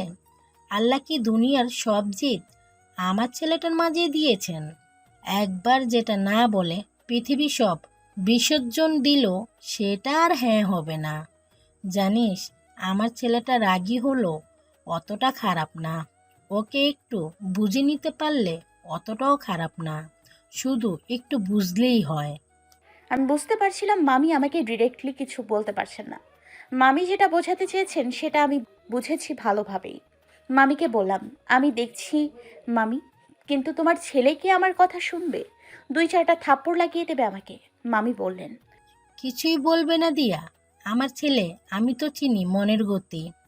ধীরে ধীরে ওনার কাছে গেলাম, মাথার কাছে গিয়ে বসলাম। কপালে হাত রাখতেই আমার হাত শিউরে উঠল। এতটা তাপ বিহান ভাইয়ের শরীরে, জ্বরে পুড়ে যাচ্ছে শরীর। এতটা তাপ উনি কিভাবে সহ্য করছেন? মামিকে বললাম, মামি ডক্টর দেখাতে হবে, এতটা জ্বর। তুই বিহানকে চিনিস না, ডাক্তারের কাছে কিছুতেই যাবে না। আমি কিভাবে ডাক্তার দেখাবো বলতো? মামিকে বললাম, তুমি তাহলে ডক্টরকে বলে ঔষধ নিয়ে এসো, আমি জলপট্টি দিতে থাকি, দেখি ঔষধ খাওয়ানো যায় কিনা, চেষ্টা করে দেখি। মামি ঔষধ আনতে বেরিয়ে গেলেন আর বলে গেলেন, দিয়া তেমন অসুবিধা মনে হলে আমাকে ফোন দিস। মাথা নেড়ে বললাম, ঠিক আছে মামি, আমি মাথায় পানি দিয়ে দিচ্ছি। পানি দিতে দিতে মাথার পেছন দিয়ে বালিশ সহ ওনার শার্ট ভিজে গেল। আলনা থেকে টাওয়ালটা এনে ওনার মাথাটা আলতোভাবে মুছিয়ে দিতে লাগলাম। মানুষটা চোখ বন্ধ করে পড়ে আছে। শার্টের বোতামগুলো খুলছিলাম একটা একটা করে, শার্টটাও চেঞ্জ করে দিতে হবে। শার্ট খোলার সময় ওনার উন্মুক্ত ফর্সা বুকের দিকে তাকিয়ে রইলাম। ওনার বুকের বাঁ পাশে যেখানে হৃদয় নামক বস্তুটা আছে সেখানে নিজের হাত রাখলাম আর অনুভব করার চেষ্টা করলাম কতটা কষ্ট জমে আছে ওখানে। হঠাৎ বিহান ভাই আমার হাত ওনার বুকের সাথে চেপে ধরে প্রলাপ করতে শুরু করলেন। আমার প্রতি কখনো কারো মায়া জন্মায়নি, শুধু আমার প্রেমে পড়েছিল। কেউ কখনো আমাকে সত্যিকারের ভালোবাসিনি। আমাদের মাঝে শুধুই প্রেম হয়েছিল, না হলে কেউ কাউকে এতটা ঘৃণা করতে পারে? তাকে হৃদয় নিংড়ে ভালোবেসেছিলাম, সে কেন বুঝে নিতে পারল না আমাকে? সে কি এতটাই পিচ্ছি, মনের কথা বোঝে না? তার অবহেলা আমার ভেতরে বিন্দু বিন্দু অসুখের জন্ম দিয়েছে। আমার ভেতরে তাকে দেখার অসুখ ক্রমশ বেড়েছে। এই অসুখে আমি উত্তপ্ত হয়ে বিনাশ হয়ে যেতে চাই। তাকে না পাওয়ার অসুখ আমার কখনোই সারবে না। পিচ্চিকে বিরক্ত করার অসুখ আমার ভেতরে বড্ড যন্ত্রণা দিচ্ছে। আমার সারা জীবনের রাগ, জিদ পিচ্চির একটা অবহেলায় দুমড়ে মুচড়ে ধ্বংস হয়ে গিয়েছে। এই পিচ্চি, ভালোবাসিস না আমায়, তাই না? এই পিচ্চি, আই নিড ইউ। প্রচণ্ড জ্বরে বিহান ভাইয়ের আবেগপ্রবণ কথাগুলো ভীষণ কষ্ট দিচ্ছিল আমাকে। আমার অজান্তেই আমার চোখের দুফোঁটা পানি ওনার কপালে গিয়ে পড়ল। উনি চোখ মেলে তাকালেন, তাকিয়ে রইলেন আমার দিকে পলকহীনভাবে। জ্বরের তাপটা কমেছে ওনার বেশ খানিক। এতক্ষণে ওনার বলা কথাগুলো মনের মাঝে চিনচিন ব্যথা দিচ্ছিল আমাকে। ওনাকে এমন বাচ্চামো করতে দেখে নিজেকে সামলাতে পারলাম না। ওনার কপালের ঠোঁট ছুঁয়ে দিলাম আমি। এই প্রথমবার ওনাকে এভাবে চুমু দেয়া আমার। এটা শুধুই চুমু ছিল না, ওনার কষ্ট কমাতে ভালোবাসার বহিঃপ্রকাশ ঘটনা। বিহান ভাই চোখ বন্ধ করে অনুভব করলেন আমার মুখে না বলেও ওনাকে নীরবে বোঝানো ভালোবাসা। আজ সারাদিনে মেঘলা ছিল আবহাওয়া। হঠাৎ হাওয়া দিচ্ছে, জানালার পাল্লাগুলো বালি খাচ্ছে, পর্দাগুলো উঠছে, বাইরে গাছপালা নড়ছে বাতাসে। এক নিমিষেই শুরু হলো বাইরে বৃষ্টি। ঝুম বৃষ্টি শুরু হয়েছে। জানালার পাল্লাগুলো লাগিয়ে দিতে গিয়ে দেখল মেহু বাপু আর শুভ ভাইয়া এক ছাতার নিচে দিয়ে হেঁটে যাচ্ছে। দুজন কপত কপতের মতো একজোড়া প্রেমিক প্রেমিকা যুগল হেঁটে যাচ্ছে। কারেন্টও চলে গেল। রুমে গুমোট একটা অন্ধকার ভাব। ফোনের লাইট অন করে দিলাম। বিহান ভাই এতক্ষণে নিজের জ্ঞানে এসেছেন। ওনার শার্ট আমি খুলে দিয়েছিলাম, খালি গায়ে। জ্বর, আবার বৃষ্টিতে ওনার হয়তো ঠান্ডা লাগছে। বিহান ভাই উঠলেন, উঠে জানালা খুলে দাঁড়ালেন। ওনার পাশে গিয়ে আমিও দাঁড়ালাম। কেউ কোনো কথা বলছি না, দুজনেই কিছু বলবো, বাট কি বলবো বুঝতে পারছি না। বিহান ভাইয়ের মুখ ভীষণ মলিন, মুখে কোনো কথা নেই, হাসি নেই, যেন পৃথিবীর সব কষ্ট ওনার মুখে ভর করেছে। বুঝতে পারলাম ওনার ঠান্ডা লাগছে। আলমারি খুলতেই কতগুলো ছবি পড়ল নিচে, যে ছবিগুলোতে শুধু আমি আর বিহান ভাইই ছিলাম। ছবিগুলোতে ওনার আর আমার দুষ্টু মিষ্টি কিছু মুহূর্ত, প্রতিটা ছবির পেছনে লেখা বউ। ছবিগুলো তুলে আবার যথা জায়গায় রেখে দিলাম। একটা চাদর নিয়ে বিহান ভাইয়ের গায়ে জড়িয়ে দিলাম। উনি চাদরটা ভালো করে জড়িয়ে নিলেন নিজের সাথে। বিহান ভাইয়ের মাথার মাঝে বোধহয় চক্কর দিয়ে উঠেছে, এখনই পড়ে যাবে ভাব। আমি ওনার হাত ধরে ফেললাম। মানুষটা ঠিকভাবে কতদিন খায়নি তার ঠিক নেই। শান্ত কণ্ঠে বলে উঠলাম, আপনার শরীর অনেক উইক, আসুন বিছানায় শুয়ে থাকবেন। আমি ওনার জন্য কিছু খাবার বানিয়ে আনছি। কেন দিয়া? আমি তো খারাপ একজন মানুষ। আমার জন্য খাবার বানালে তোর পাপ হবে দিয়া। প্লিজ চলে যা। কেন নিজেকে এভাবে কষ্ট দিচ্ছেন? কার জন্য বিহান ভাই? কেন আপনি খাবার খান না? কেন লেখাপড়া ছেড়ে দেবেন? আমাকে কোনো প্রশ্ন করিস না প্লিজ, আমি কোনো উত্তর দিতে পারবো না। বিহান ভাই প্লিজ, সরি। আপনি আর নিজেকে এভাবে কষ্ট দেবেন না প্লিজ। আমি সহ্য করতে পারছি না এভাবে। আমাকে বকুন, মারুন, যা ইচ্ছে করুন। কেন কষ্ট দিব না? আমার জন্য। বিহান ভাই আমার কথাটা শুনে করুণ দৃষ্টি নিয়ে আমার দিকে তাকিয়ে রইলেন। বেদনা ভরা ক্লান্ত মন নিয়ে বললেন, কেন তোকে ছাড়া আমার কষ্ট হয় দিয়া? আমার মনে কি আছে দিয়া তোর জন্য? তুই তো মনের ব্যাপার ভালো বুঝিস, আমি তো এগুলো বুঝি না। তাহলে আমার মনে কি আছে কেন তুই বুঝিস না? কেন তোকে বিরক্ত করার অভাবে আমি শূন্য হয়ে যাচ্ছি? কেন তোকে আর বকতে পারি না? ওয়াই দিয়া? তোর চলে যাওয়ায় ভেতরের আমিকে হারিয়ে ফেলেছি দিয়া। কেন আমাকে এই ভয়ানক মায়াতে জড়ালি দিয়া? কেন এমন করলি? কেনই বা ফিরিয়ে দিলি আমায়? পৃথিবীতে প্রিয়জনের চোখের পানির থেকে ভয়ঙ্কর যন্ত্রণা বোধহয় আর অন্য কিছুতে নেই। বিহান ভাইয়ের চোখে পানি দেখে ছুটে গিয়ে ওনাকে জড়িয়ে ধরে বললাম, আপনাকে ভালোবাসি আমি বিহান ভাই। নিজের সব ইগো, সব অভিমান, লজ্জা দূরে সরিয়ে ওনার কপালে আরেকবার চুমু এঁকে দিলাম। বাইরে বিদ্যুতের ডাক, ঝুম বৃষ্টি শুরু হয়েছে। এক প্রেমময় বৃষ্টিস্নাত সন্ধ্যা, যে সন্ধ্যায় বিহান ভাই আমাকে আলিঙ্গন করেছিলেন ওনার বাহুতে। এই বৃষ্টিময় ঝলমল সন্ধ্যায় বিহান ভাইয়ের ওষ্ঠ আমার ওষ্ঠে আলতোভাবে নেমেছিল। বিহান ভাই আমাকে ওনার বুকে জড়িয়ে নিয়ে বললেন, আজকের সন্ধ্যা তোমার নামে নেমেছে দিয়া। আজকের বৃষ্টি তোমার আগমনের জন্য ছিল। তুমি বৃষ্টিবিলাসী বলেই এই বৃষ্টিতে তোমাকে পেলাম। আই লাভ ইউ দিয়া। এই প্রথমবার ওনার মাঝে এমন কিছু দেখলাম। কাঁদতে কাঁদতে বললাম, কেন নিজেকে এত কষ্ট দিয়েছেন আপনি?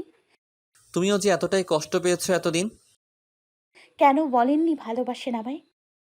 ভালোবাসা কি বলে হয়? এটা হৃদয়তান্ত্রিক ব্যাপার। আমি জানতাম তোমার মন আমার মনে আবদ্ধ হবেই, এটা তো হওয়ারই ছিল। আপনি কি আজ প্রথমবার এটা বুঝলেন যে আমাকে ভালোবাসেন?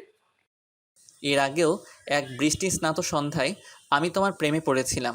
আমি তখন জানতাম না প্রেম কি। তখন আমি বুঝতাম না কিভাবে হুট করে একটা মানুষ আরেকটা মানুষের প্রেমে পড়তে পারে। সেটা প্রেম ছিল কিনা জানি না, তবে ভীষণ মুগ্ধ হয়েছিলাম সেদিন আমি। এমন এক সন্ধ্যায় তুমি একটা কচু পাতা মাথায় দিয়ে ভিজতে ভিজতে আমাদের বাড়িতে এসেছিলে। বৃষ্টিতে নাচছিলে খুব। বৃষ্টিকন্যার রূপে ভেজা চুলে, চোখে মুখে পানির ফোঁটায় ভীষণ মুগ্ধ লাগছিল তোমায়। ভীষণ জোরে বিদ্যুৎ চমকানোর শব্দে আমাকে এসে জড়িয়ে ধরেছিলে। তোমার ঠাঁই সেদিন আমার বুকে হয়েছিল। হঠাৎ অদ্ভুত এক ভালো লাগা কাজ করেছিল আমার মাঝে। আমি তো আষ্টে পৃষ্ঠে জড়িয়েছি তোমার প্রেমে। গেল বহুদিন, বহু বছর, বহু যুগ, তবু সেই কি ভীষণ মোহমায়া তোমার প্রতি আমার না রইল থেমে।